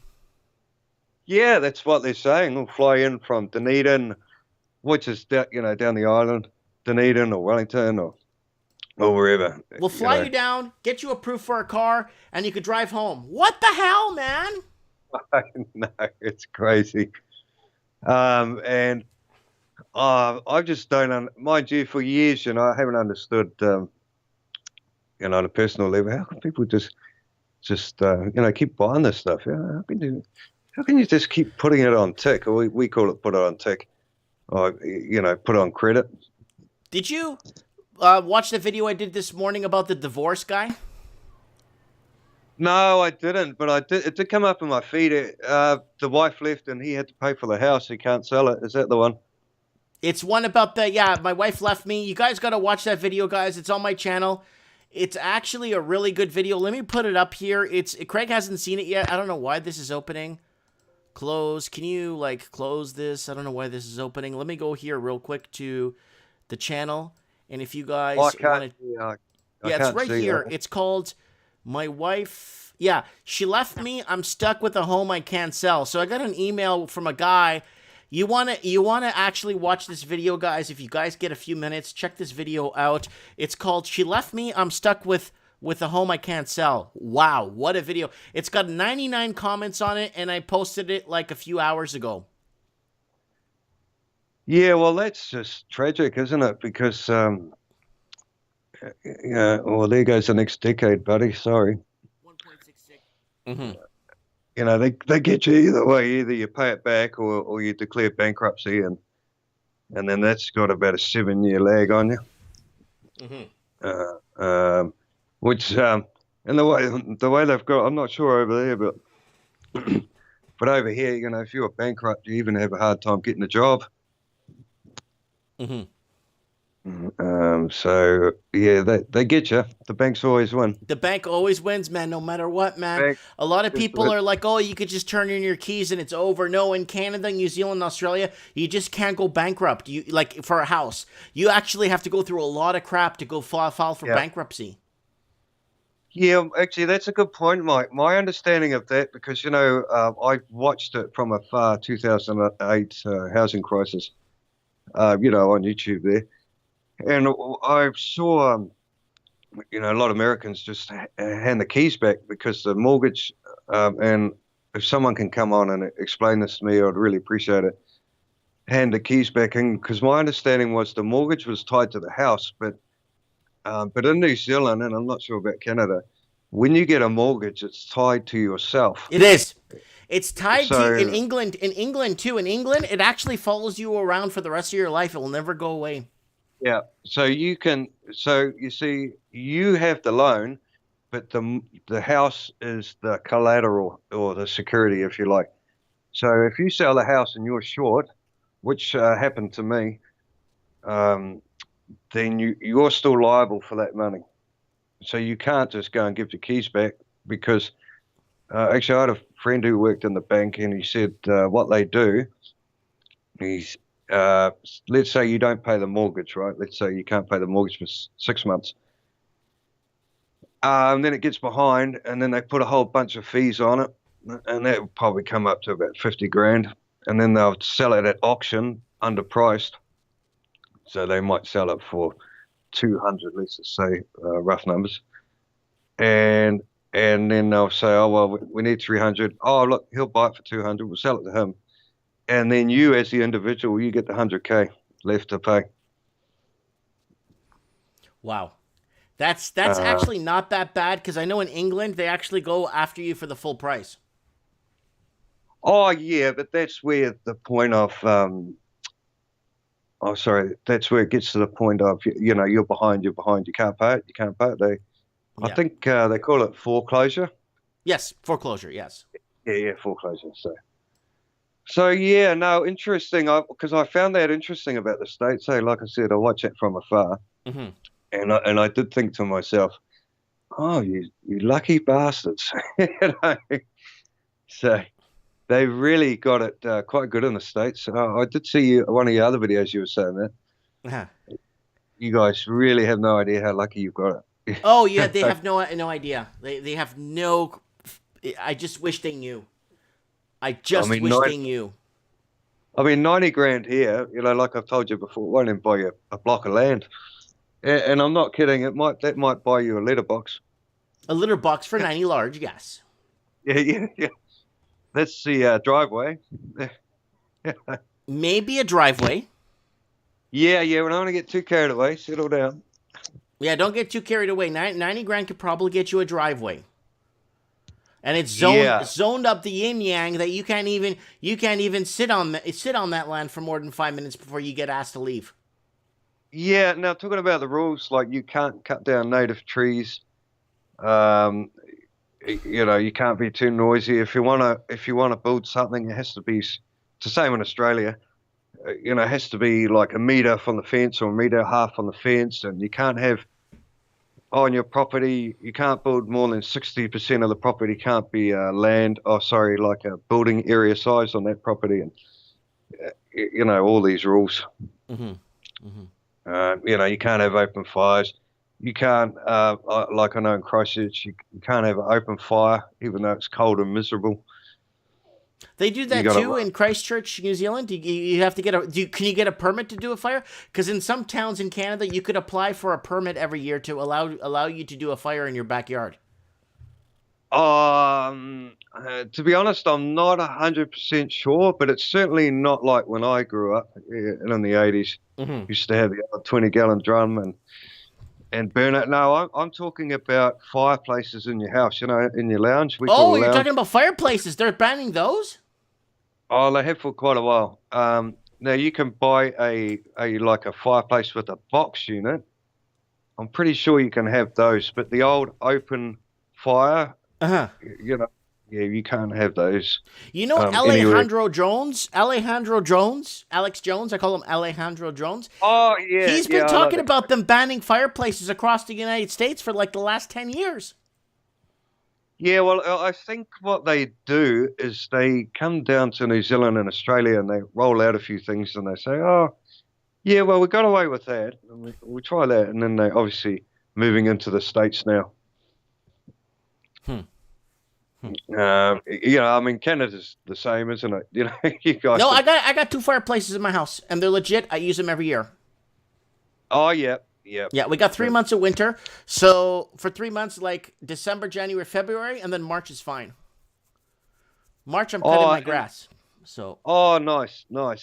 Yeah. Yeah, well, no, that's all I've got for you, Mike. Don't worry, today. Craig. Thanks for calling in and giving us a few updates and little tits and tats here. I always appreciate it. Okay, Craig, I got some homework for you. If you could make Mike in the Night, I'm not sure about the time zone difference, but if you could make Mike in the Night, we're going to be talking about the whole civil unrest, the whole we're halfway through the year and it's been the biggest pile of poop. Call in and tell us what's happening, what you think. Just it's such a cluster F of everything. And now that yesterday Australia just announced it's in a recession, hallelujah, it's about time. I guess they were given permission to tell the world that they're failing. Yeah, I really like what you said. I had a good laugh to myself, like, oh, should we tell them? Oh, they don't know. I mean, it reminds me of a Monty Python skit years ago. And who's that guy? John Cleese. and he's sitting in the cockpit, and he says, "Oh, we lost the engine. Should we tell them? Oh, we lost the other engine. Should we tell them?" And then they start playing with him. "Oh, this is your captain speaking. We've just lost the left wing, but everyone just relax." It's a bit like that. Yeah. You know what I mean? They're playing with you now. Yeah. Okay, they're taking the they're taking the P. I won't say the word, but you know what I mean. I know what you mean. Okay, Craig. What? Thank you, Mike. It's God bless wonderful. you. Really enjoyed it. Okay, and shout out to all the guys in the comments. Love the comments. All right, buddy. Okay. Take care. Thank you, Mike. Bye-bye. Bye. That is Craig from New Zealand giving us an update. He was following the whole, I know he was following the whole, whatchamacallit, he's been following the channel for a long time, and he's following what's happening down in New Zealand, because the entire, I think New Zealand's converting into a nation of renters, the locals. And with the amount of foreign investing on there, they banned foreign investing in New Zealand. New Zealand made it like very hard for investors to come in and buy homes.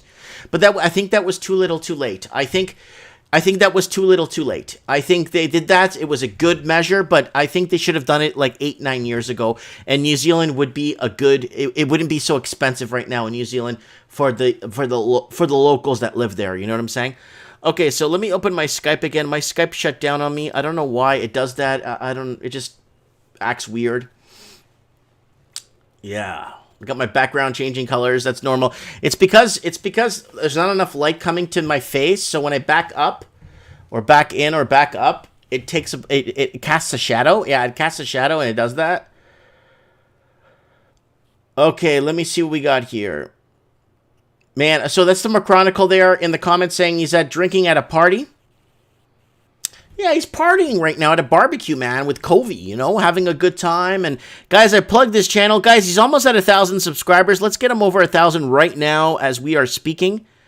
Let me go here. Yeah, so here it is, guys. Let's do channel plugs for everybody else. Lord Humongous, don't forget to subscribe to his channel. Article scan, please. There it is. Lord Humongous. He's growing his channel. He put up, I didn't even get notifications. Here, I'm going to ring the bell again. I didn't even get notifications that he actually put up videos. And I keep ringing that bell.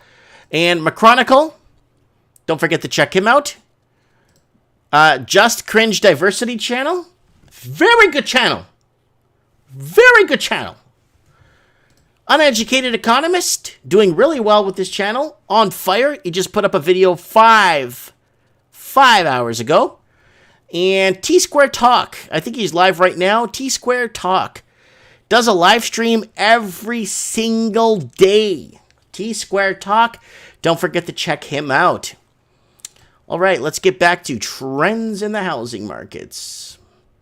So we went over this video today. Okay, we the big topic now is Australia in a recession. Oh, yeah. The total liabilities of the government of Canada. I can't get over this. Mr. Speaker, we will continue to support Canadians through this time with support not only for businesses but for individuals to get through and get a bridge to a better time. Well, yeah. Just the dollar value. The Honourable Minister. So Buddy's asking him a simple question. What's the Canadian debt ball? And Buddy is talking around it for like...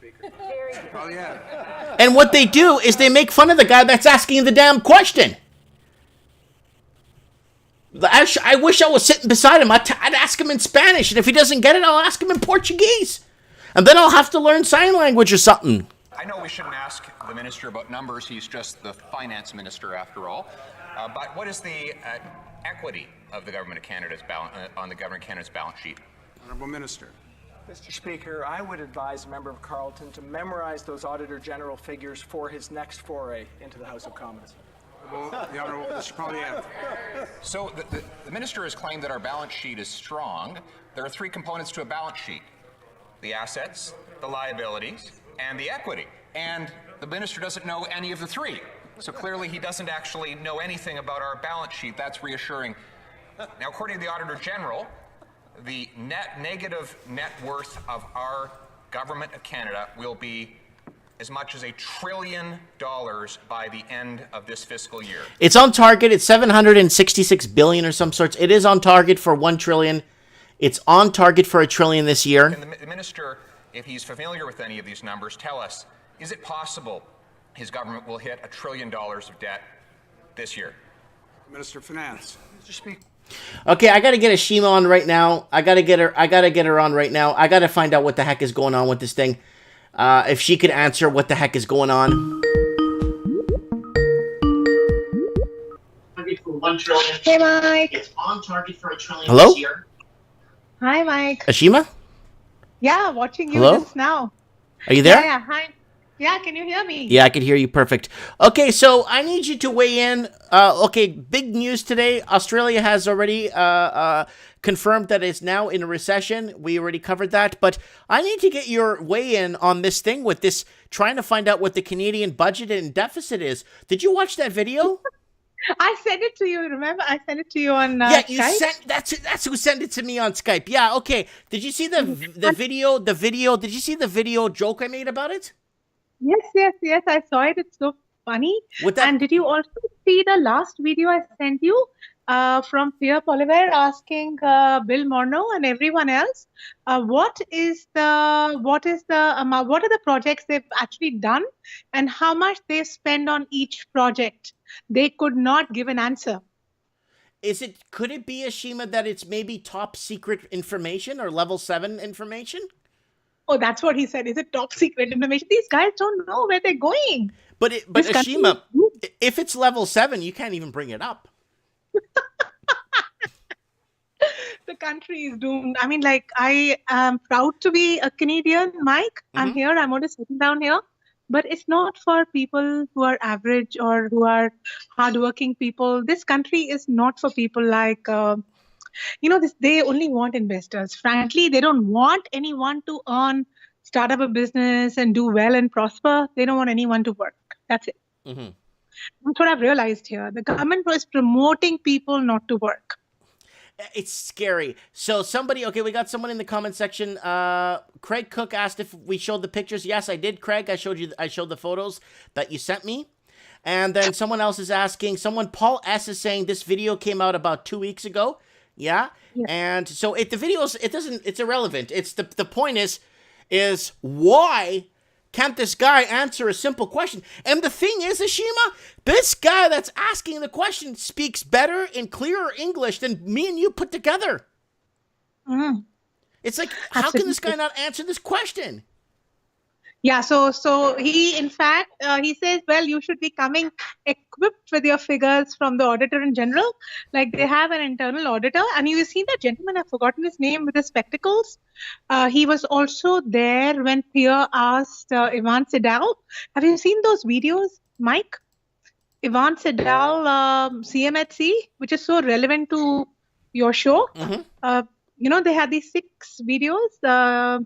I know I spoke to Stevie and he was also telling me that he's seen those videos. Those videos are amazing. All your audience should watch those videos. Well, send me a link and I'll make a compilation, or send me a link and I'll see if I could have a way to get it up on my channel. Or just go to YouTube. Oh yeah, because you're already in YouTube, right? Mm-hmm. So you know what? Actually, I'm going to send you a link, or even if you just go search just now, even Vidal, Pierre Poliver, CMHC. Just say CMHC latest videos. You'll get those 6 videos, and this is again, the moderator is again the auditor of the government. He's actually in the government, which is again the whole purpose of having audited goes away when you have your own person auditing you. Yeah, well, it's like our car insurance here. Our car insurance never pays out because it's only one car insurance company allowed in our and it's provincial car insurance by the provincial government. And another take, Pierre Poliver asked them, like, what are the projects that he in fact asked, I think, the auditing committee. He asked them, what are the total projects that the Trudeau government, that the T government has done since they've come in power? They said, we also don't have a record of them. And the CRA asks me every year how much I have earned, how much I have spent. I mean, it's so funny. Ashima. I think the problem is we need to ask the questions more specifically. Like when you ask, what are the Trudeau, like, let me explain this to you. Let me explain to you, I think, what the mistake is. And I think I need to go in there and ask the questions myself. This is the problem. You ask them, hi, what currently is the projects that are right now in the works by the Trudeau government or that have been in by the Trudeau government? And then they're going to reply and say, sorry, we don't have that information.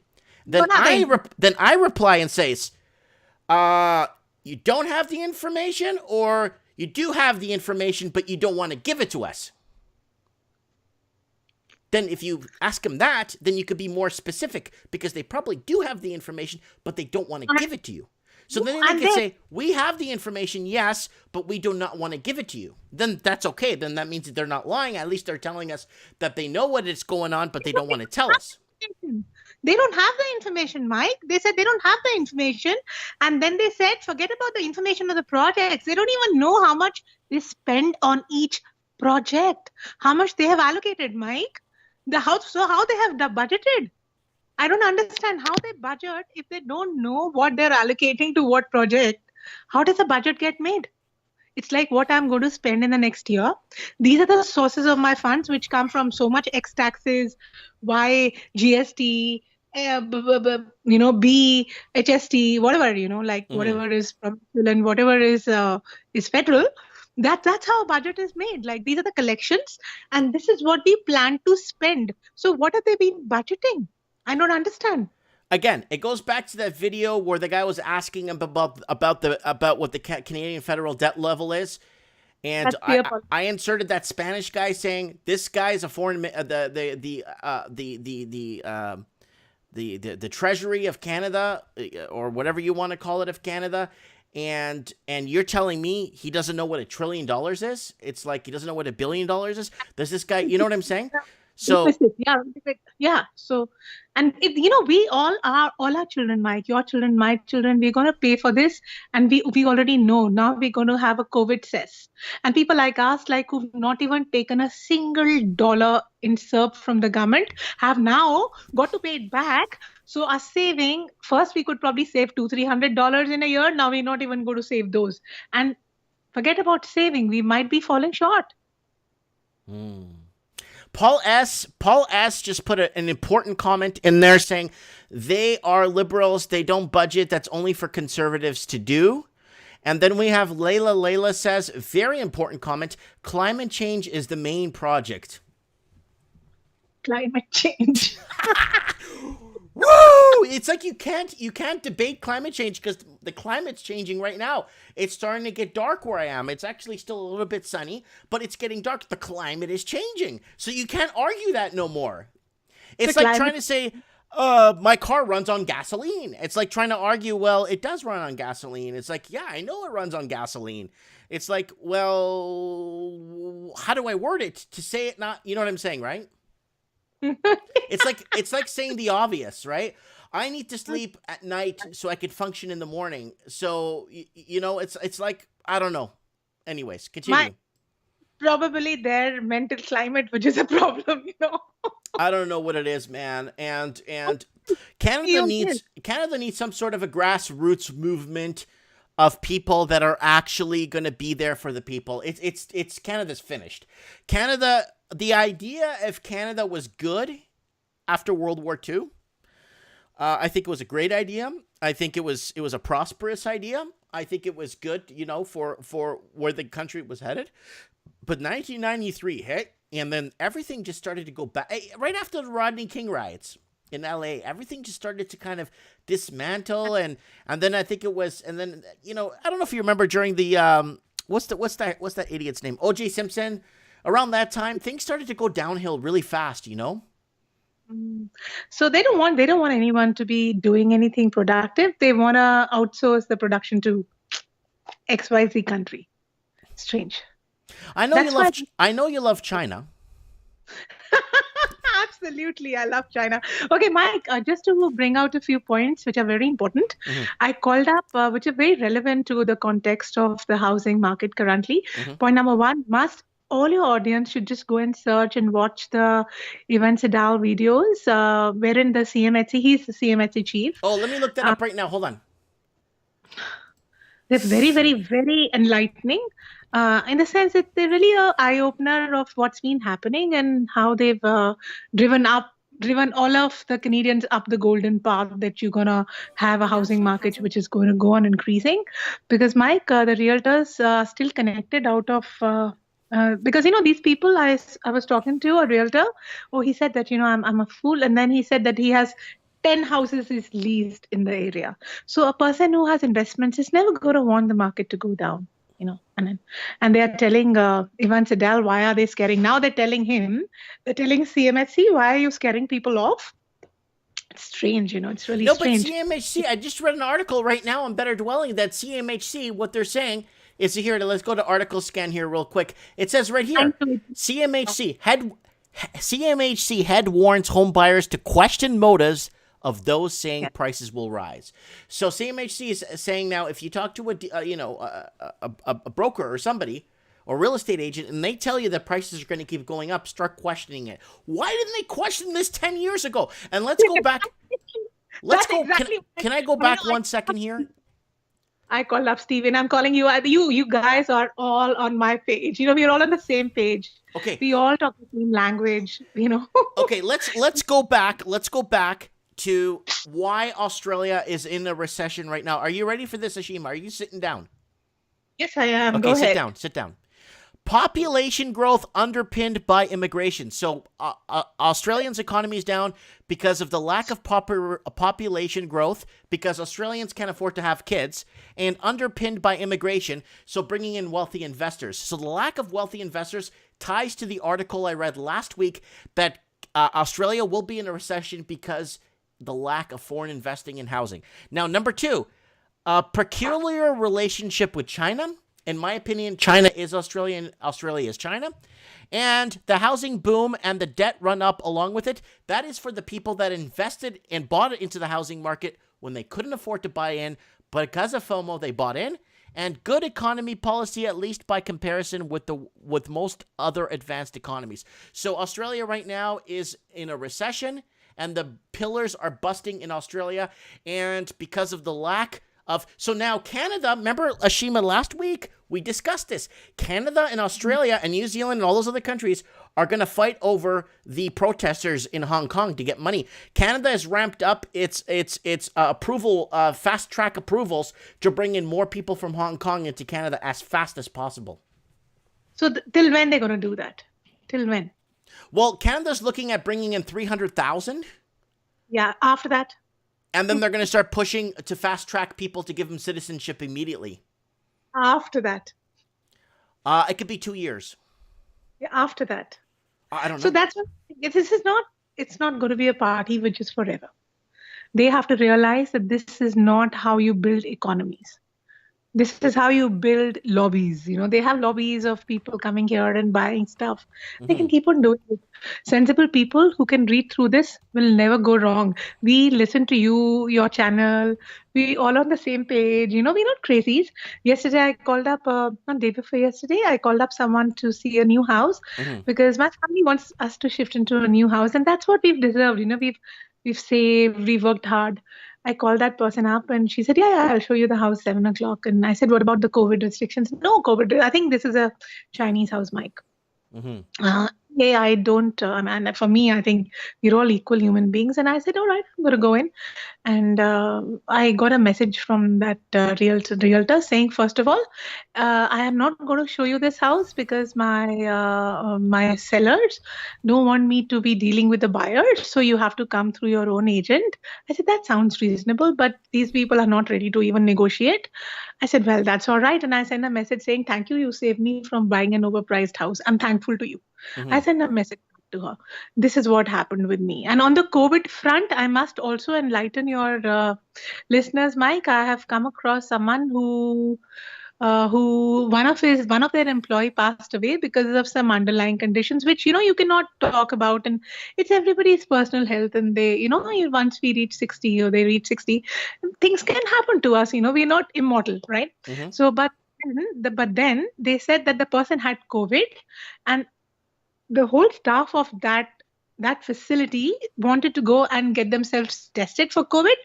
And the doctor said, no, you don't need to because none of you have symptoms of it. And they were working with, so the gentleman, like Friday, he had some sort of discomfort, and Saturday he passed away. So, and the doctor says that the death is not due to COVID, but he has COVID and nobody needs to test.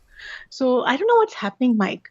This is a fraud, a big fraud. Oh, it's a big time. It's some bigness going around. Okay, Ashima, here is the article that we tied in 2 weeks ago. Without migrant buyers, Australia's property market is expected to struggle for several years. So are you trying to tell me that people... So Ashima, do you think people live in Australia or is it an empty country? It's like, for me, it is, these Commonwealth countries where they don't... what are they going to treat immigrants if they can't even take care of their own population? Well, he means here, he's talking about wealthy investors. Yeah, but that's what I'm trying to say. How can you just depend on investors? You have a population. You're responsible for your citizens, Mike. I really think they don't care about the locals anymore, to be honest with you, because they could just print. Now they print money, Ashima. So they're actually having a game plan to loot people by calling them to their countries, ripping them off these, of their savings. And people like us, Mike. I mean, like people like an average person, we can't buy these high-priced houses. If we buy these houses, what are we going to live on? So this is not really good. It's not even good for the local population, and it's not even good for the immigrants. I don't know which wealthy immigrants and how much of black money, which you've been always highlighting, is coming here. God forsake, I don't know. It's really not. It's not healthy for an economy. Till when, Mike? Till when? Well, right? I'm not sure what they're going to do. I'm not to be very, very, very straight with you. Canada, Australia, New Zealand, the UK, Western United States. Did you see that video I did? How Western United States, there's a massive exodus from all these cities that have been bought out by foreign investors and people moving to Nevada and other states? Yes. So in Canada, we don't have that option. In Canada, we're bought out of our own 4 cities. We're screwed. People are going back, Mike. You believe me or not, I've come across 5 people in the last 4-5 months who were planning to or have already moved back. They're not happy with the way things went off over here. And these are professionals, Mike. I'm talking of people who are BSc, MSc, MBA, and have had global economic experiences. Meaning they've been directors at big, they've developed infrastructure or things which are can make the economy grow. Infrastructure which is required. So those people don't want to live here because they feel that their forte and their expertise are not required over here in Canada. That's the feedback I have got from them, Mike. Because the doctors that have emailed me over the years and nurses and stuff, I've gotten several hundred of emails of people moving to the States because they just can't afford to live in Canada as a registered nurse anymore. And I know of a person who's a lady is a doctor and the man is an engineer working with a very big facility. They are not very happy because they've got 2 children and,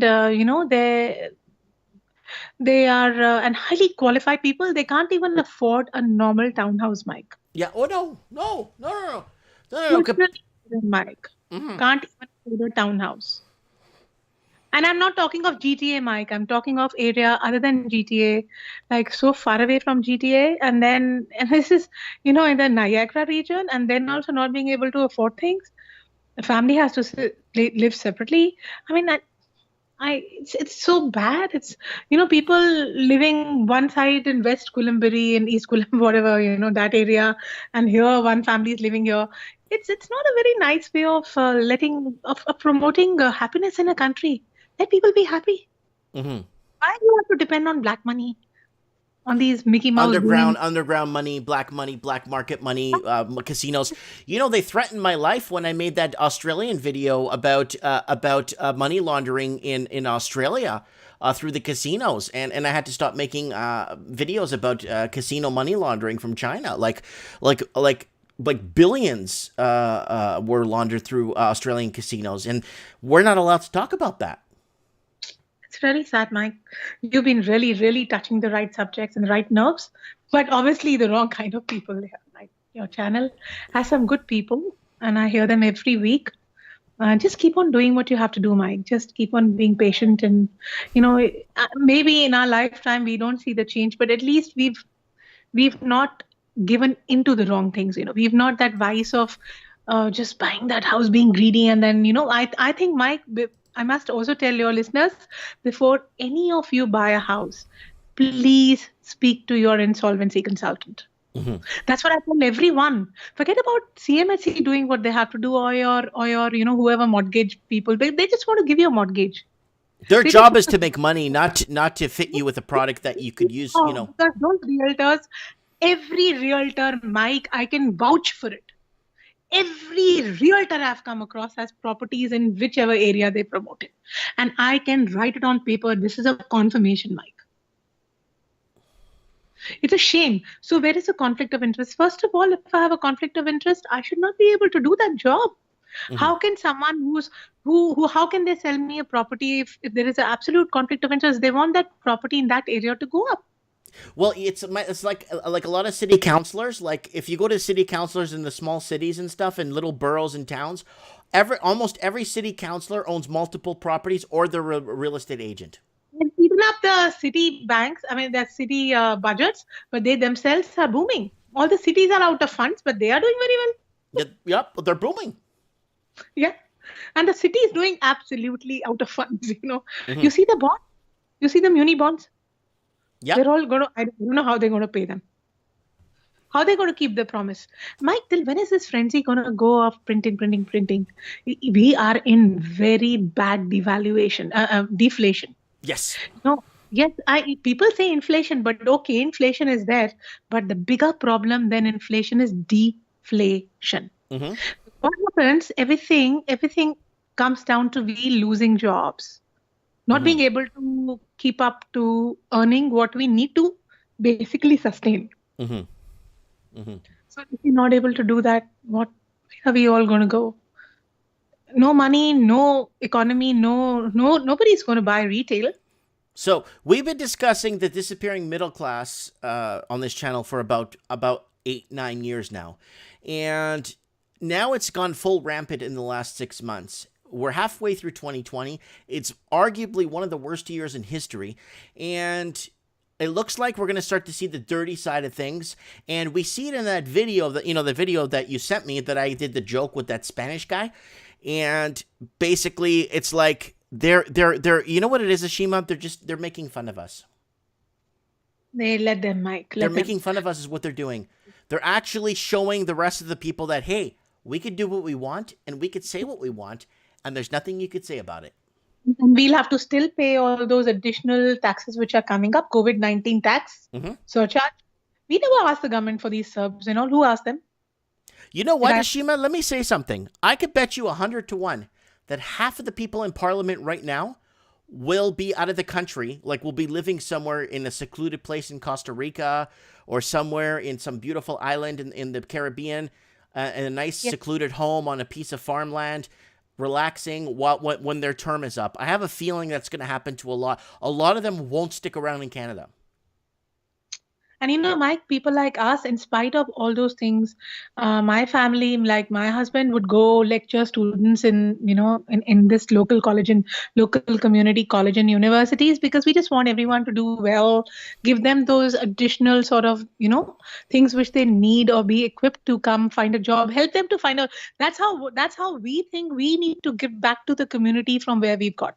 That's how I have been these things have been ingrained in us. But why, when we are citizens, all we ask is accountability, honesty? The government doesn't even want to tell you how much deficit they have. It's a strange thing. CRA asks me every time, Mike, every year, we can check your records for 7 years. What about us? Only my records? Only your records? What about yours? Open your books, buddy. Time to open your book, government. Hold on. McChronicle just said, hi, Mike. Bill Monroe had a home in the French Riviera. He didn't know he had. Yeah, so fun. And then woo! Right? He in the trust they sold all the shares. So all insider knowledge. What do you think, man? These people know everything. What's going to happen the next minute? What? I receive the the jobless claims. Who gets these reports first? These people. They are the ones who play the markets every day. And what they do, they buy. You think they buy cash? They buy derivatives. They work derivatives because they already know what's going to go on. And you don't have to. These people, they need to be treated like simple standard people. They are the ones who actually need to sign conflict of interest contracts, not people like you and me, Mike. And we should note in politics with these things, personal private investors should not be allowed. I mean, like things like this should not be allowed, Mike, because that's where we all common people lose our money because we don't know what these people already know. We are all playing against a cartel. Yeah, it's a lose. So It's a lose situation for us on every angle. No matter what we look at it, no matter what way we look at it, or no matter what way we kind of trying to analyze it, it doesn't make. It just doesn't make mathematical sense anymore. How come CMHC suddenly changed things now? After so many years ago, we were saying, "Oh, look at my mother. She made so much money and this and that." Now, what happened to him? Suddenly, things changed because someone told him to speak their language. These people don't have mic. They are so very scared of their jobs. The only problem is they're scared for the jobs. They never speak the truth. Well, I don't want to say that nobody does, but generally, these people are so scared for their jobs that they can't. They have no sense of integrity and honesty towards themselves, actually, not even towards anyone else, Mike. They can fall in their own eyes, Yeah. That's the problem. That's the problem. Who's going to give them those basic core values which instill trust in people? I mean, like, how can I just have a finance minister who doesn't know what finance is? Wow. Doesn't know what is a P&L statement? Who doesn't know this and says that you must go check the figures of the auditor. What is this of the CAG or whatever report? I got Ed is commenting here. The U.S. Congressional Budget Office CBO states full recovery will not be until 2030. So the U.S. economy will follow Japan's lost decade. Canada will also have a tough time. So tough times for all. So. It's good that he brought that up. Japan has been in zombification mode for the last 13 years now, but the thing is, Ashima, in Japan, you could still go to Tokyo and buy something for 110,000 US, like something decent. Yes, absolutely. But in Canada, if we go into stagnation and prices don't really move and things don't go and keep propping the economy, kick the can down the road, the locals could never get into any housing, and the locals could never take their cities back. We lost them all. It's really sad. But Mike, Toronto's changing. A lot of people are moving out of Toronto and the houses have really dropped in prices. This is my people I personally know. People want to move out of these congested cities because what life do you give to your families over there? Yeah. In rat holes, what kind of family are you going to bring up? These are not nice things, Mike. The government should not be allowing these buildings crazy to develop and sky rises. This is spoiling the environment. That is what they need to change. They say no carbon tax. This is what is really causing our on Mother Earth, Mike. They should not be allowing it. No, well, it touches on so many negative or so many wrong. Like if me and you do something like this, Ashima, we'd probably be in a jail cell somewhere. Yeah, imagine me building a building like that. I don't know how to give these permissions because none of those buildings. I don't know what is the compliance they follow. They have a compliance code. I guess they should be following that. But you can't have these rat holes. You must have some breathing space for people there. Yeah. These boxes in the sky aren't going to fly. Yeah, absolutely. They're not going to fly. Well, they don't go for me. I can't say about people. Now the Airbnb ones want to sell them with their furnished. Who was talking about it? You were talking about it, I was talking about that. Airbnb is taking a big hit in Australia. It's taking a big hit in New Zealand and the UK, Canada, and parts of the US because of COVID. All these entrepreneurs. And they want to sell those apartments with. So the realtor, Mike, before I forget that school of thought, so the realtor told me, why you haven't bought a house till now? You should have made money. I said, I have been taught, I'm from those ethics that I come from. I don't make money in houses. Houses are for roof. They're meant to be a roof on people's head. You don't make money on these things. You know, make money on industry, set up a unit, set up a manufacturing unit, and yes, give money to people who are building your house, but not to the lobbyists, not to the muni agents, municipality, whatever board, or, these builders and nexus of realtors. This is not good. It's really not good. Mike, have a reasonable bite. Everybody get the reasonable share, but being unreasonable is not good for an economy, Mike. It's really not good. No. Even you're just driving off honest people from your economy. All we need to drive back honest people back to the economy, we need everything to be tied to average wages, period. If we don't make enough to live, then they're going to have to either lower the price on things or have to add an extra zero on our currency because nobody can afford anything. Yeah, but the problem is you've been talking about it. Those people with black money who don't care that their houses are empty. Just want to invest and sell for a profit. Those are the ones that the government should be taxing and recovering the COVID cost from. Yeah, not us. Should be paying a COVID cost, Mike. Why? It's disgusting. Why those people should not be paying $100,000 a year whose houses are empty, don't want to sell them, they only want to sell them at a profit, or those people who have 10 houses and make a living out of that renting. I mean, these are things and renting and then troubling those people who live in their houses, What is this? They're living, and those houses are not even repaired. They don't bother. I mean, it's so bad. Mike, I have, my husband does lectures for students and stuff like that. And that's just as a voluntary.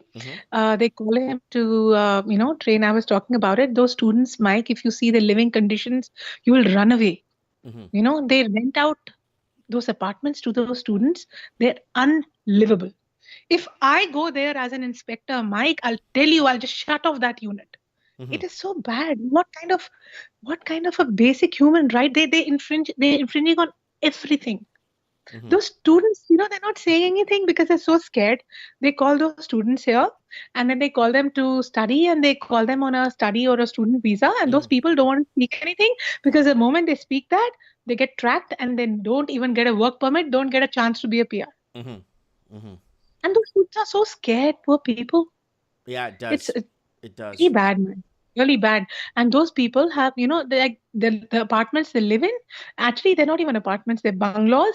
And they have these basements. They're so dirty. They have these rats, like the basement door is open to outside and, you can have these rodents getting in. I love China. What is this going on, Mike? We're turning into a third world country. Once the locals start leaving the cities and the cities become empty, and then you're going to start to see rodents everywhere, and you're going to start to see these problems start to come up, start arising over time. The we went to the care homes, it's a similar situation. If I see them, why isn't the government even checking those people who rented out these apartments? Because those renters don't care about the standard of the house. They don't even repair it. They just care about the money they get at the end of the month. Oof, it's really bad. It's really not good for the reputation of any country to have students living like this. And those students are paying high fees. I mean, we are all human beings, Mike. I can't see them living like this. No one can. Anyways, Ashima, I'm going to let you go because I'm past my second hour by half an hour. And let someone come and let me also hear what people have to say, because it's so nice, Mike. I connect to you people, everybody on your channel. It's so nice. It's just God bless you. Thank you so much. Okay. God bless you. Bye. Bye. That's Ashima with a lot of good, helpful advice, a lot of good arguing on her part of arguing the status quo, what's happening. So, guys, I just wound through my second hour, and guys, I want to start. Let's do a channel plug for everybody, all the channels that are watching. I have T-Square a lot in the comment section here. I want to start giving away ounces of gold I want to start doing something like T-Square is doing on his channel, but I don't want to make it super complex. Like, he has a really good system that he has on his channel where he gives away. Here he is right there, T-Square. It's on the side of my channel. You see it there, T-Square. So if you guys want to, let's go over this real quick. Don't forget to set your reminders for upcoming shows. This next Mike of the Night, I want to give away an ounce of silver, and I'm going to be creative on how to do it. It's going to be a sealed ounce of silver in a packet, and I'm going to send it. I want to give away an ounce of silver every maybe every month's end. I might do a 5-ounce silver bar. 1 ounce silver bar. I'll be giving away ounces of silver every week on Mike in the Night. But what I need to know from you guys is a good, fair way to give them away. T-Square does a good way of doing it, but it's too complicated for me.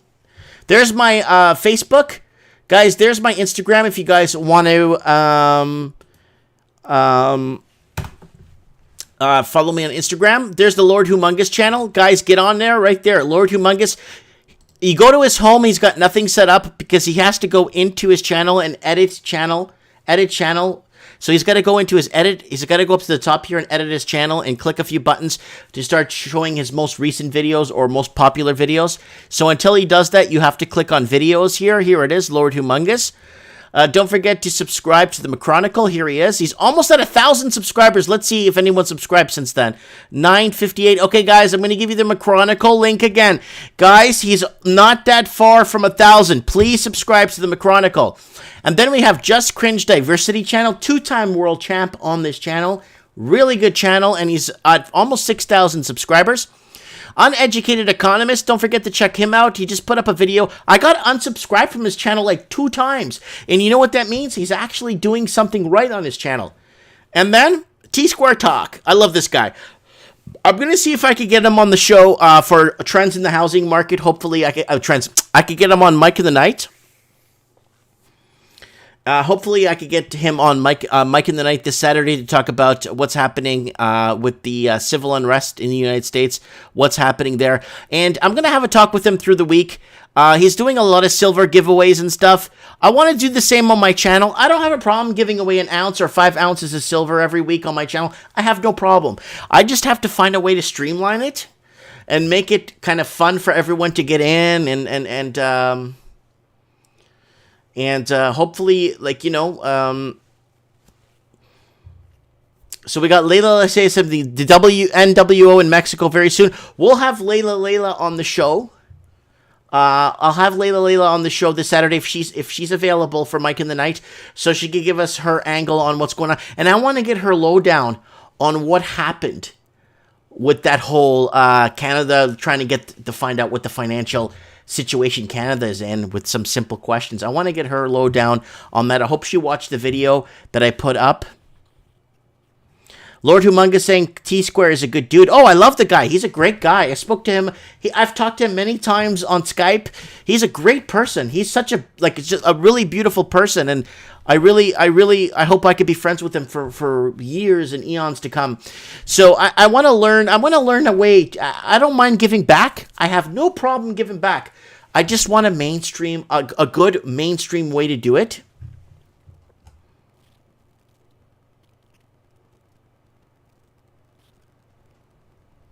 So that's that right there, guys. So anyways, guys, thanks for watching. If you want to support the channel, go into the channel and share something. I don't care. Share something. Oh, here, you want to watch a good video? Watch this one. She left me. I'm stuck. I'm stuck with my home and I can't sell it. She left me. I'm stuck with a home that I can't sell. I'm going to leave you guys with this video.